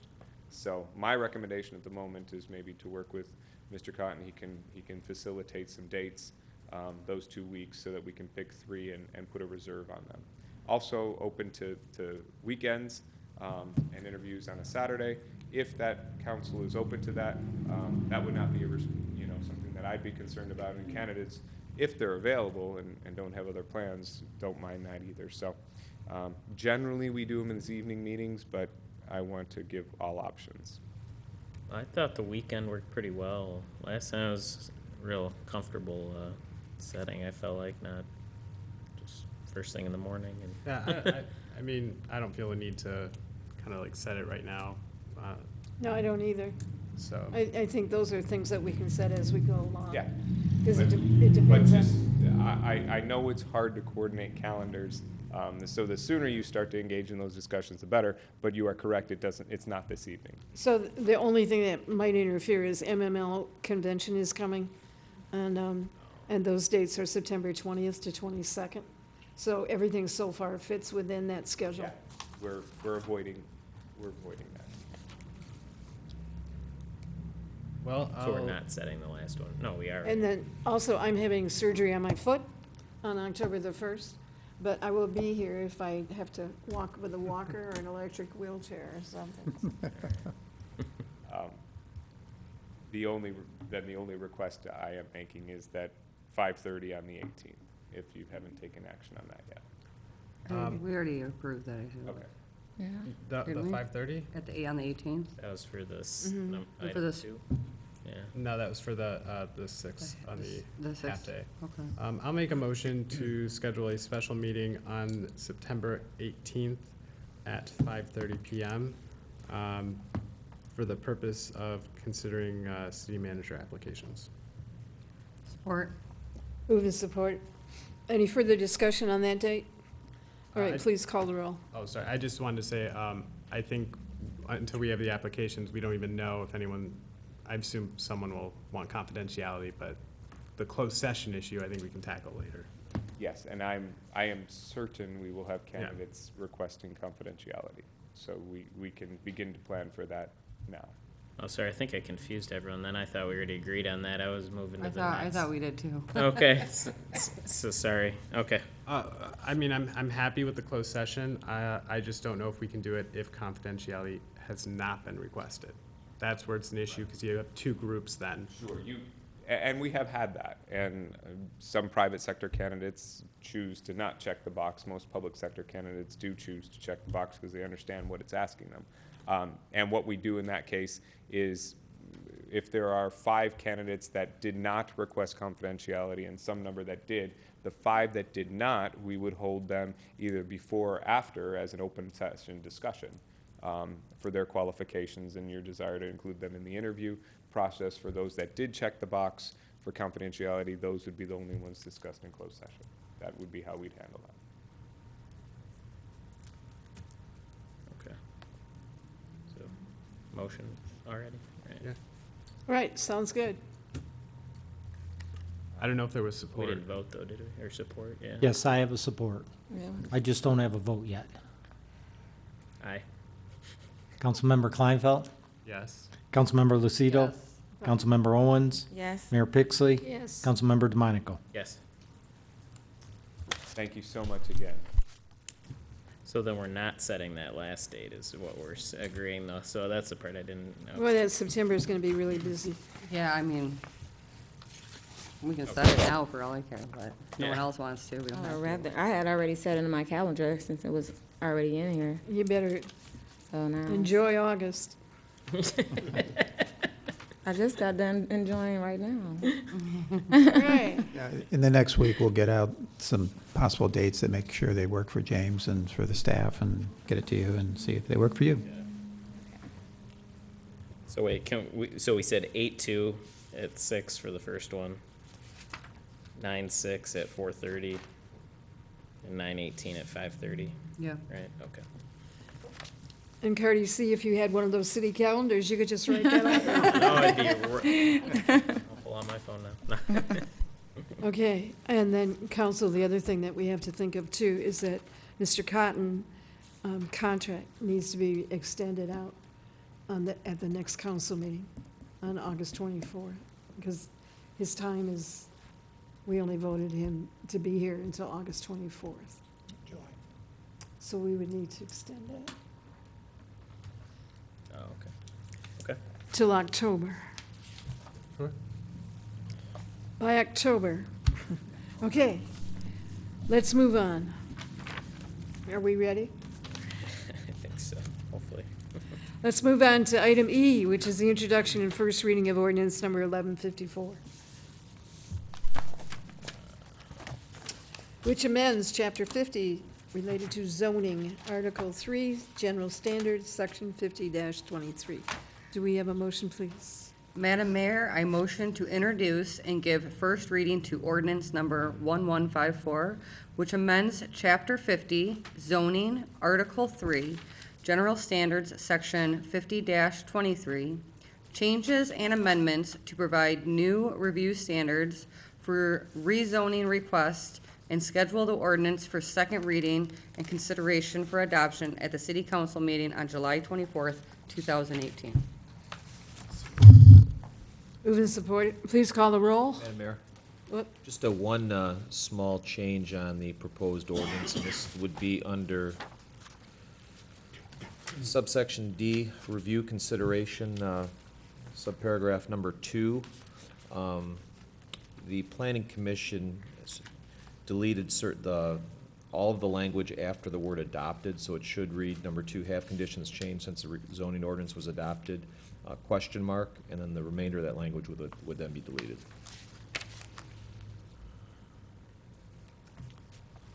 So do you want to make that in addition to your motion?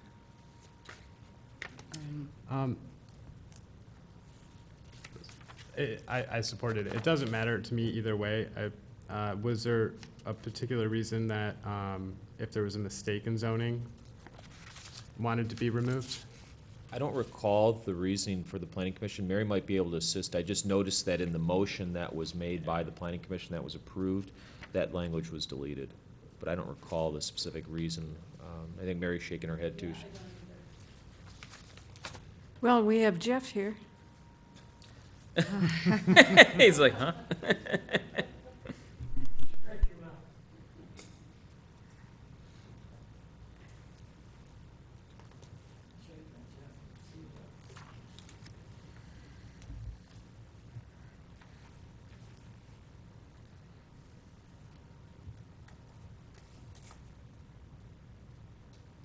I forget the details of the discussion on that. Yeah, I'm trying to remember also. Other than the consensus was that would be a good thing to remove it. Yeah, just more. And words we didn't the city attorney wasn't agree with that at the time. I think I like this. It kind of just reminds me, just in general, the whole thing of the ZBA. We had the 4 points we had to go by, so maybe it'll I just help don't make like decisions. I don't like the word mistake. Yeah, I in think there. that's Right, what that's what what I everyone was- else was concerned about was the That word was mistake a in the major zoning point of ordinance. contention with us. Right.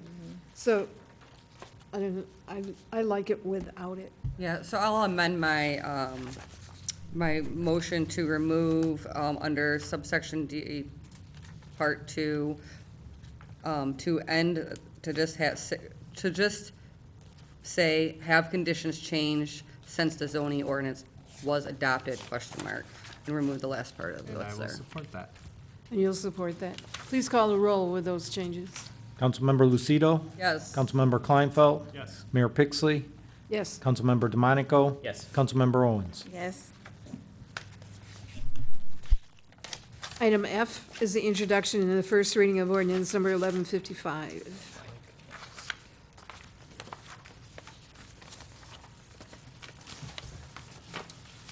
Madam Mayor, I'll make a motion to introduce and give reading to ordinance number 1155, which amends Chapter 50 zoning, Article 10, Office and Business District, Section 50-93, B-3, General Business District, to allow residential uses above the first floor and special land use approval for those residential units less than 450 square feet, and schedule the ordinance for a second reading in consideration for adoption at the next city council meeting on July 24th, 2018. Support. Move to support it. I just had, that 450, was that just because it's pretty much an unusable, like, for the next person that, you know, maybe it works for someone currently in it, but it's not really a usable residential space in general? Yeah, and I think in general, our ordinance sets forth a minimum size for a one-bedroom apartment or a studio apartment, and that's the smallest that they permitted. So to go less than that, they wanted to offer a special land use. Okay. So this is identical to the ordinance for the DDA. I don't think the DDA has a special clause in there for spaces under 450 square feet. I don't recall that, Mayor. Okay. But otherwise, yes, it allows the same sort of living space above, you know, on the second floor of commercial as it does in the DDA. Okay. Please call the roll. Councilmember Kleinfeld? Yes. Councilmember Lucido? Yes. Councilmember DeMonico? Yes. Councilmember Owens? Yes. Mayor Pixley? Yes. And also, item G, the introduction and the first reading of ordinance number 1156 to amend chapter 50. Do we have a motion to that effect, please? Madam Mayor, I motion to introduce and give first reading to ordinance number 1156, which amends Chapter 50, zoning, Article 3, general standards, and adds a new section, 50-27, conditional rezoning, and schedule the ordinance for second reading and consideration for adoption at the City Council's meeting on July 24th, 2018. Do we have support? Support. Did, Questions or discussion? did we borrow this text from somewhere? It seemed like, because it's all brand new. Did, is there an example or something? How do we, The city planner came up with that language. oh, okay. Do they use it in other cities probably, and something similar? She probably used something along the same lines, but, yeah, it was something that she drafted and then I reviewed, and then I put it in ordinance form for approval by the planning commission. Okay. And since we have to do two readings, I asked the planner for like a real world example, because it was kind of hard to just think of a scenario for the conditional rezoning. So I think she sent me something just before the meeting. I'll forward it to She everyone. did. She sent it to everyone. Oh, she did send it to everyone. Yeah. Okay, good. So then, perfect. You have what I am talking about. All right. So we have a motion and support. Please call the roll. Councilmember Lucido, Yes. Councilmember Owens, Yes. Councilmember Kleinfeld, Yes. Mayor Pixley, Yes. Councilmember DeMonico. Yes. Our next topic is the tax reversion properties. Mr. Cotton, did you, or Randy, who wanted to talk about this? You can go first. Well, I was going to introduce Randy and Mary Van Haren. I know that Mary has done some work on some of the suggestions that we find a way to dispose of these differently. But first, Randy, Finance Director. The one topic I wanted to discuss was the vacant parcels, which I know in Mary Van Haren's memo, there were some options we've talked about. But there are 16 vacant parcels, 2 are non-buildable, 14 theoretically could be buildable. In the past, we've sent out letters to any adjacent property owners and see if they want to purchase them and expand their own property. And I'm looking for guidance or, direction to do that again this year. Last year, we sold 2 parcels, and we still had, I believe, 4, maybe 5 vacants that we're still holding. So with 14, I mean, if we can get rid of 4 of them, that'd be great. Any of the ideas we've talked about, I don't know that we would have the capacity to handle 10 or 12 vacant parcels to do what we're talking about. So, anyways, I was just looking for some direction on that. As soon as, we get them bought from the county, I can get the letters out to the adjacent parcels and see if anybody's interested. And that would clear up a few of them. We don't have to mow them, we don't have to shovel them while we do whatever else we're gonna do with the properties. Do you think the offering to adjacent properties is the preferred way to get rid of those properties, for me at least? I think so.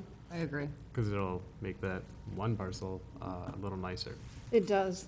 It has in a number of locations. We've already had one inquiry because the stakes go in the ground and people see it next door. And so we've got one person waiting for a letter. So, Well, it's an inexpensive way to expand your property. absolutely. Well, if anyone else is listening. Regarding the properties, I had a financial question. So, in the past, I believe the last time that we put money into the Economic Development Fund, it was for the purpose of maintaining these properties. The last budget amendment that we had. And so I wasn't sure if we need to, because we took that down to 0, I believe, if we need to look at where the funding properly would come from, or No, there's actually a separate tax reversion fund. It had nothing to do with the Economic Development Fund. They're 2 separate and unique uses. So we have a budget already in place for the tax reversion fund. For the maintenance of the property, like the mowing and stuff, I think is That's- what I was thinking about. Yeah, also goes, it's 405 is the fund number, but everything related to those properties goes into that particular fund. And when we sell those properties, it also goes back into The those. revenue goes back in there, correct. Okay. Initially, we did not have that fund, so.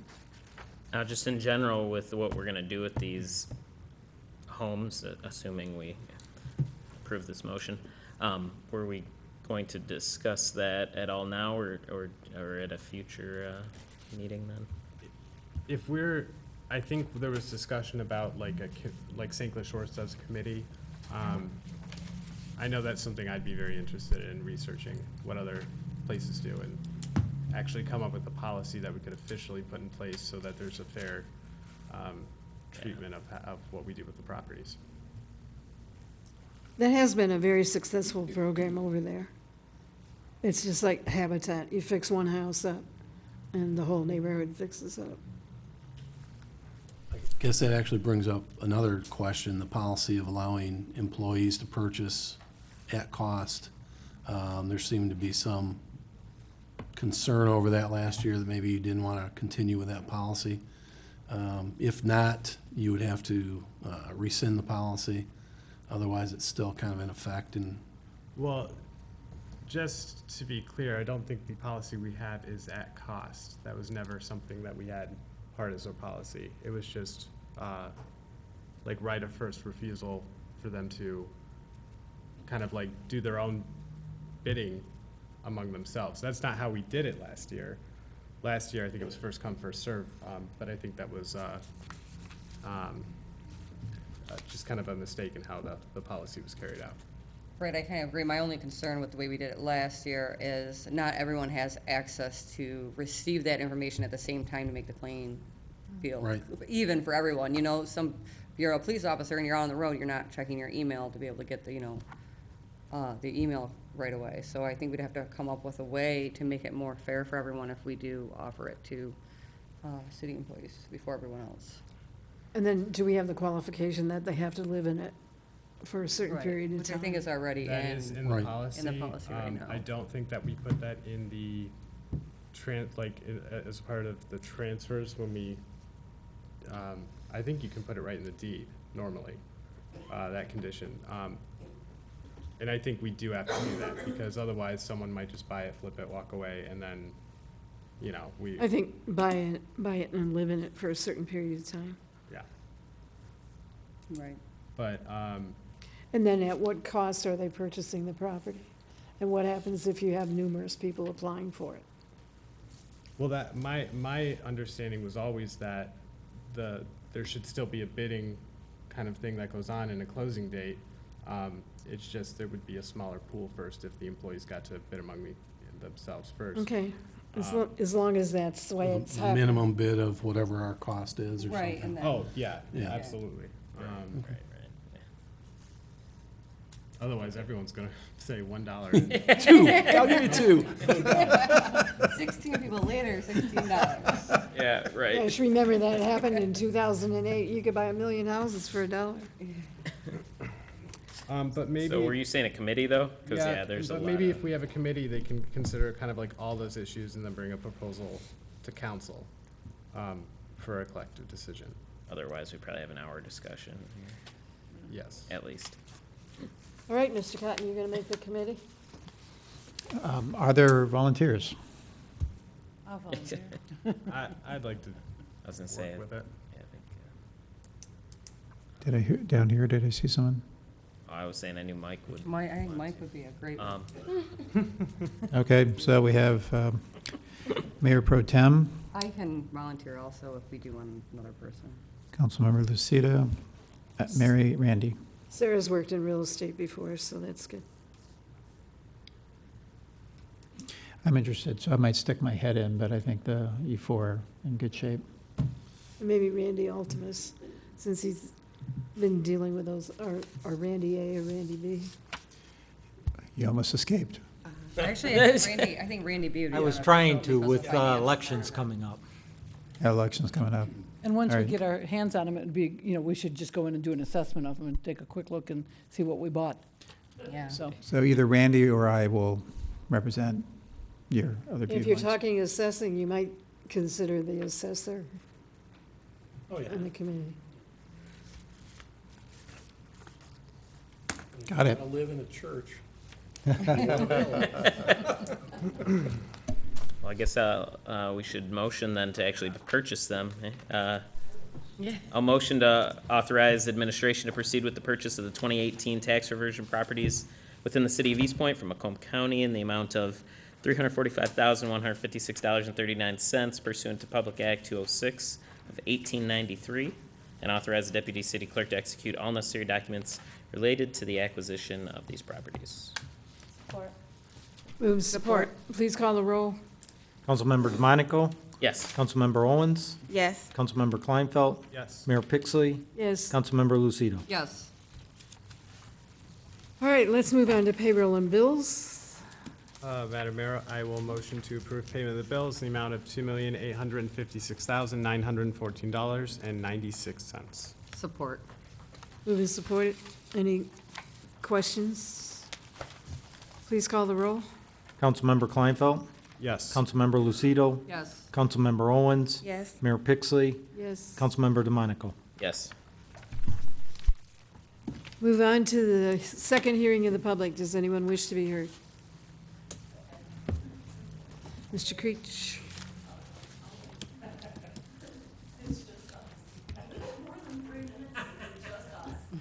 Madam Mayor and Council, I guess to start it off, I would like to thank Rare, and I'd like to thank the city for the disc golf.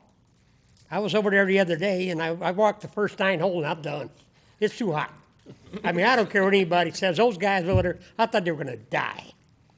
But there's a lot of suggestions really that can be made over there. Like I said before, too, a foursome takes about 3 hours to go through that course. They need some water. They need some hydration bad. And I've always, Mary, I don't know if you're still here? Okay, thank you. I mean, I just discussed the same thing about getting some machines over there of some kind, get some water over there, and keep lots of it. Because I was really, not really surprised. There's a lot of people over there that really enjoy this disc golf. And I mean, it's quite challenging. I mean, some of them, I'm glad to see that Mount St. Troy, there's so many different names for it, I'll just sort of let it go. I'm glad to see the grass finally got cut, because they said the same thing. They heard of rough, but when the grass is over your waist, that's rough. And then, please, that hill, I'm glad I talked to Mr. DeMonico earlier this year, because you were talking about seeding it. Well, I walked it the other day. You can't seed rocks. I don't know if anybody, go walk that hill. There's no way in the world, without putting a lot of dirt, a lot of tilling, and a lot of everything, is that hill ever going to see anything but dirt. That hill needs some serious, serious work.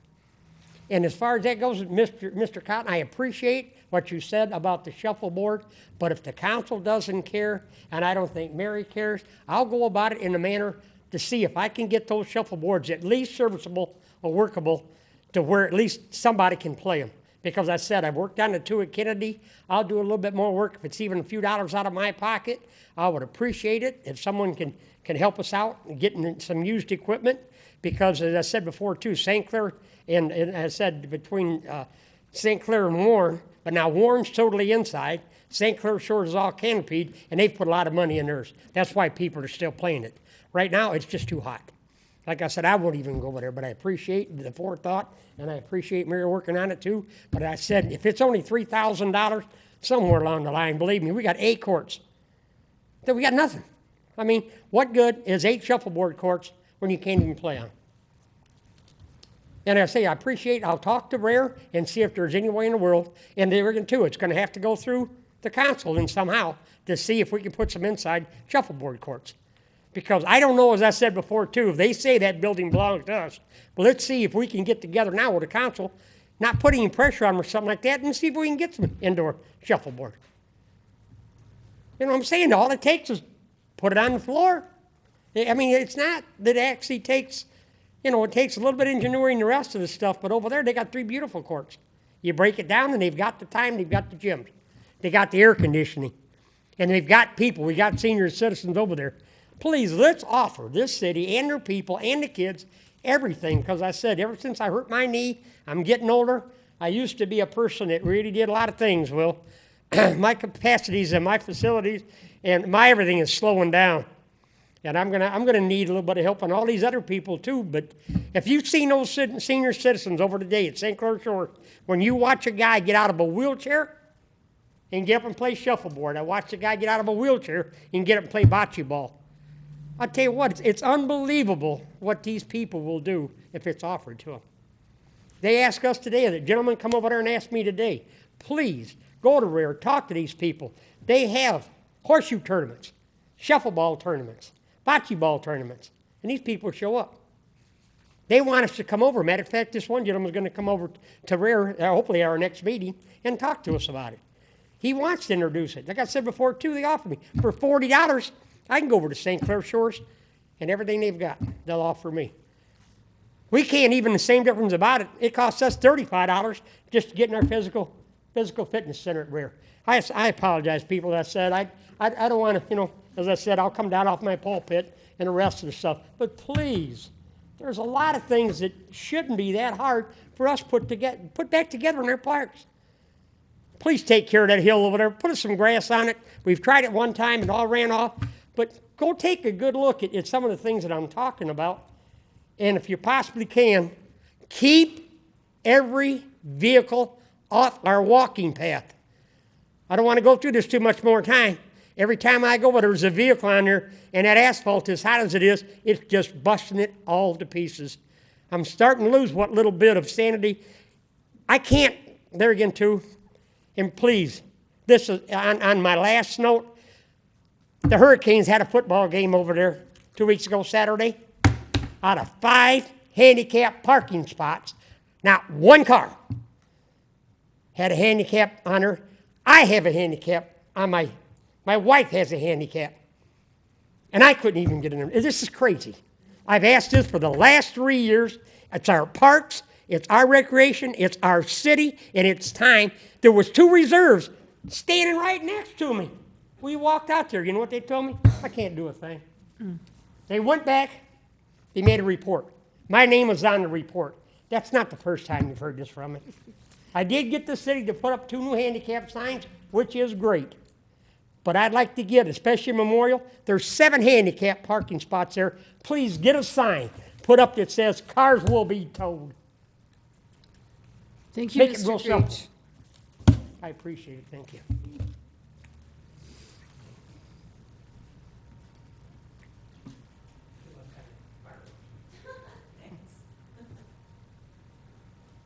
Well, to conclude with the fireworks, and also, as I was listening earlier, Mr. Cotton, you said, ask us the big questions. Wonderful, but you don't ever want to say something like that to me. So I accept the challenge. Okay, number 1, when will you adopt Warren's ordinance to stop fireworks at 11 p.m., and that no fireworks can be set off by any trees, homes, or buildings? This is not unreasonable when the majority of the homes in Eastpointe are less than 20 feet from one another, and most of these homes have trees and landscaping. 2, are you going to wait until someone's home burns to the ground or an innocent passerby on foot, bike, or in a vehicle is severely injured by fireworks that have gone awry? 3, have you looked at the volumes of nightly phone calls pertaining to fireworks complaints? Do you think because more homeowners aren't present here tonight to complain that this is a non-issue? 4, have you looked at the statutory language, which appears to be lacking in any distance regulations? This allows local municipalities to set distance regulations. 5, have you spoken with Representative Hartel?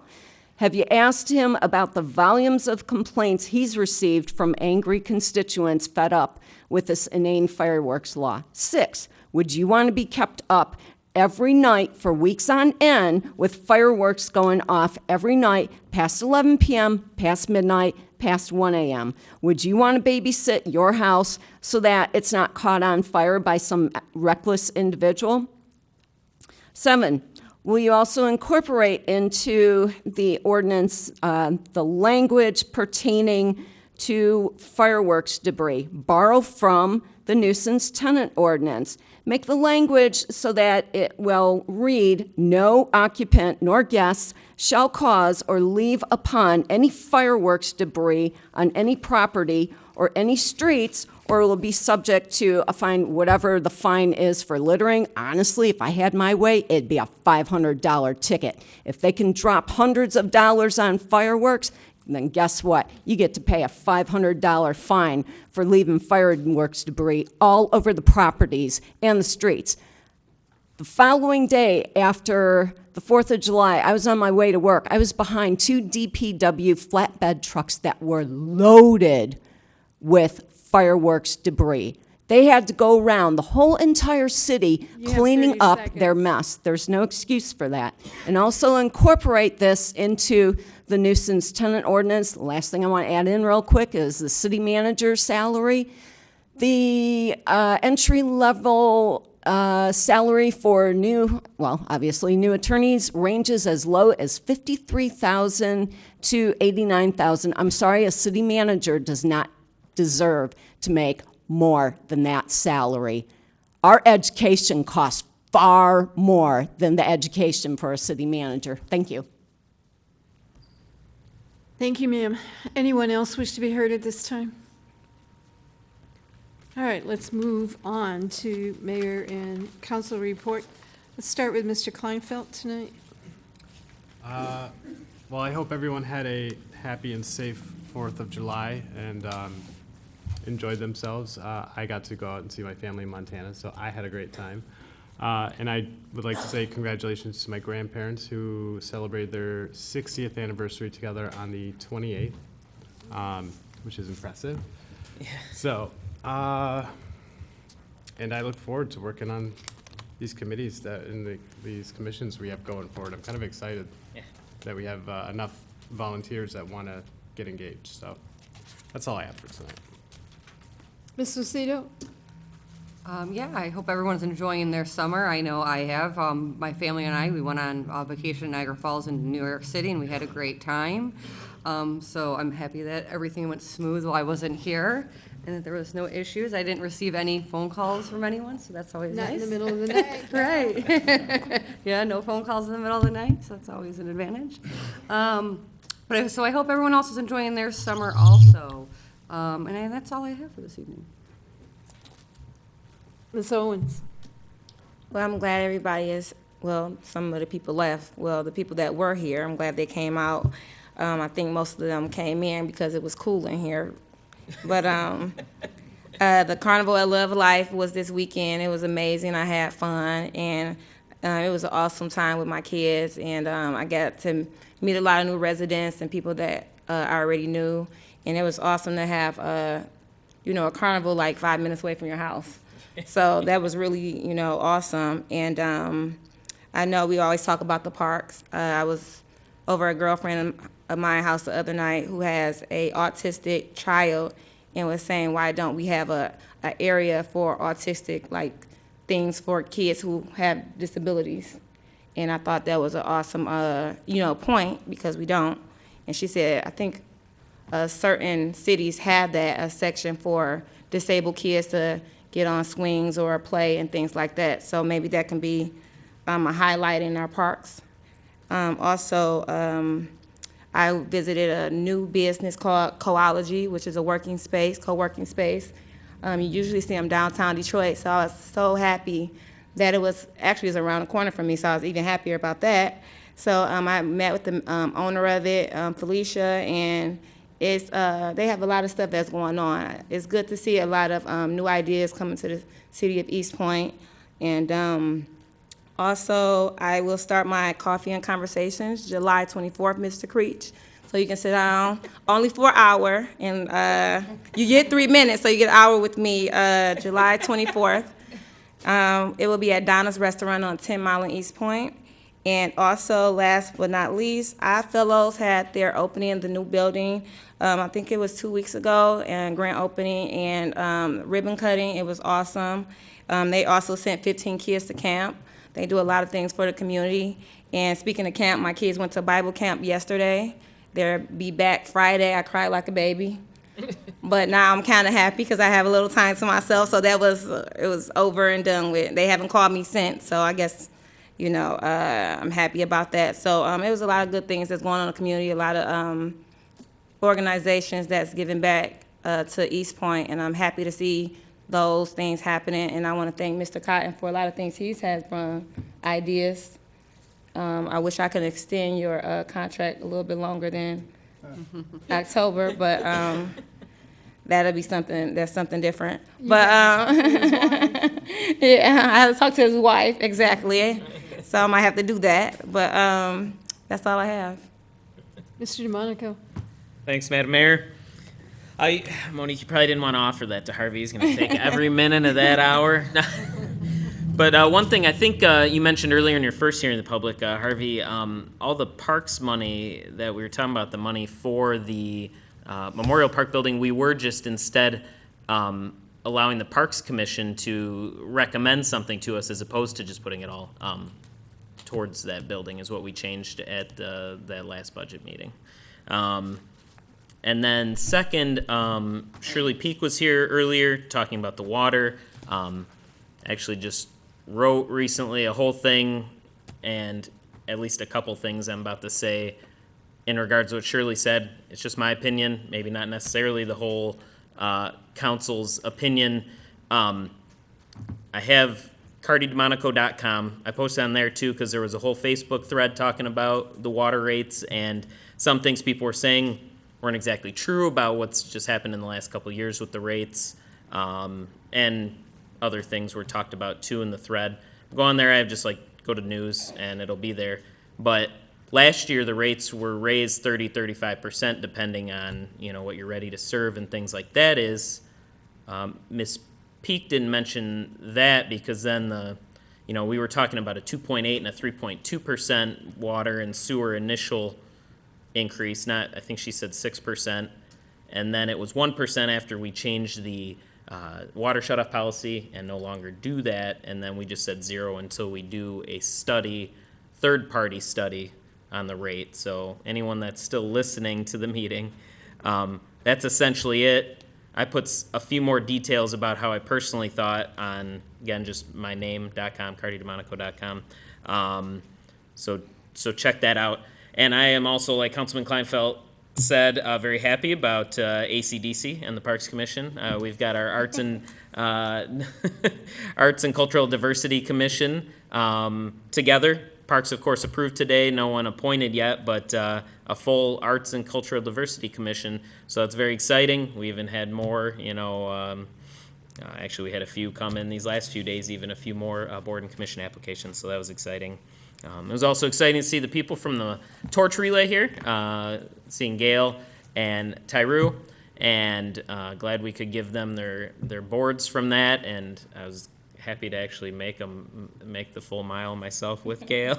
I didn't think I'd be able to, so that was a good time. And then not last week, but the week before, I was at camp I go to every year for the Muscular Dystrophy Association. That was really fun. I volunteer there at their summer camp each year, so if anyone sees any fundraisers for the MDA, go to them or take part. It's a really great week. The kids look to it every year. All the kids that go to camp at Muscular Dystrophy and just kind of do things that they can't do all year, at camp, and I'll look forward to it. It's a good time. And then also, I got to pitch one thing I saw that sounds pretty cool. In Roseville, jamming at the Junction. It'll be Saturday the 21st, 10 to 3. So if you got nothing else going on, go to our neighbor community, Roseville. They'll have, what'd you say? Cars. Car show. They'll have a car show there, and among other things. And so check that out. And then also, I have to say that if you happen to be in the Upper Peninsula on Thursday at the Boniface Arts Center in Escanaba, my wife will be having her opening reception to a solo art show there. I'll be going, so I'll be out of town. It's 7 to 9 p.m., but her stuff will be there all month. So actually, if you're in Escanaba in the next month, go check it out. And then I have to also say happy anniversary to her. It'll be our 5th anniversary on Friday. So Wow, congratulations. that's all I had, Madam Mayor. Doesn't seem that long. No, that went by quick. Well, I have several things. First of all, Mr. Creech, Rare, does have a special machine for total knees. And the cost to Eastpointe or Roseville residents is $25 for the year. So there is a lot of equipment in there. As far as bocce ball, we did try to establish bocce ball when we still had the community center and we were still using it. So we really didn't get a big show at the time. And I agree with you, the St. Clair Shores Senior Center is absolutely beautiful. But they also have a lot of Eastpointe residents that have been going there. They got a phenomenal grant. And they also included a number of people that were 55 and older. So it's not just the seniors that are over 65 and older. But you have to remember, St. Clair Shores has a little bit more money. They have a little bit larger tax base than what we do.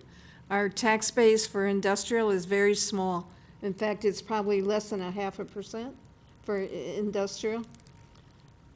And our business. It's right around 1% for tax. Right, and our business tax is also very, very low compared to what the space that St. Clair Shores has. So for all you council people that think you're just gonna slide during the month of August because nothing is working, I spent 3 hours this morning at the SEMCOG on, this afternoon actually, talking about legislative policy platform. So I'm going to copy these and give them to you, and I would hope that you would give me some input back about changes that you think might be needed, both at the federal as well as at the state level. And I would like to tell Miss Karen that's sitting out there, one of the things that's listed here under operations that they have been legislating for is to repeal the state fireworks law. And the part of it, and they don't know whether that will ever happen, but they want to really emphasize that local governments are so limited in the control of fireworks. So they want to give some of that control back to local governments. Just because they do things over in Warren doesn't necessarily mean that we can do exactly the same thing over here in Eastpointe. So we're working on those things. Fireworks has been one of the big pushes for quite some time. Let me see. The other thing that I need to discuss with council, or you need to think about, is MML convention is coming up in September from the 20th, 22nd.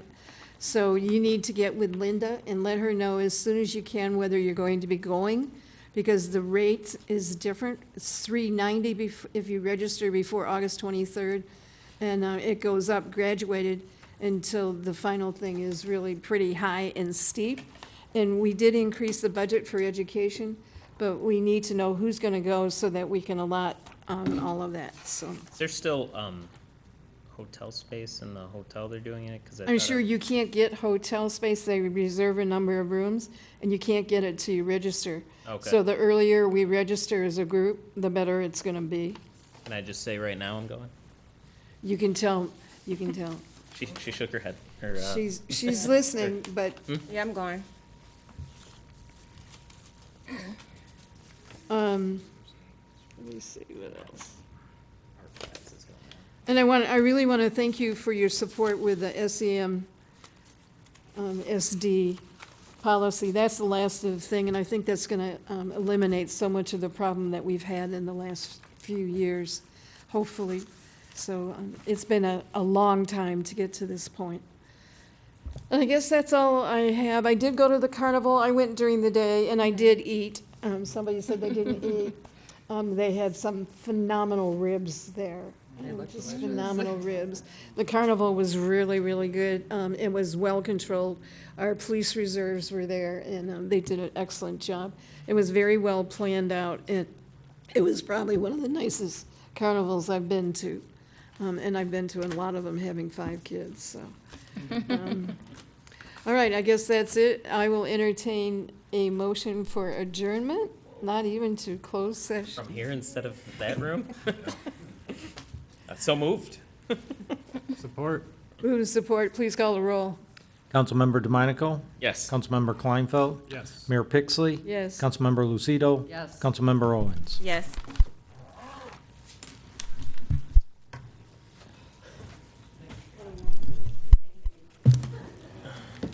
Oh my God, before 10 o'clock.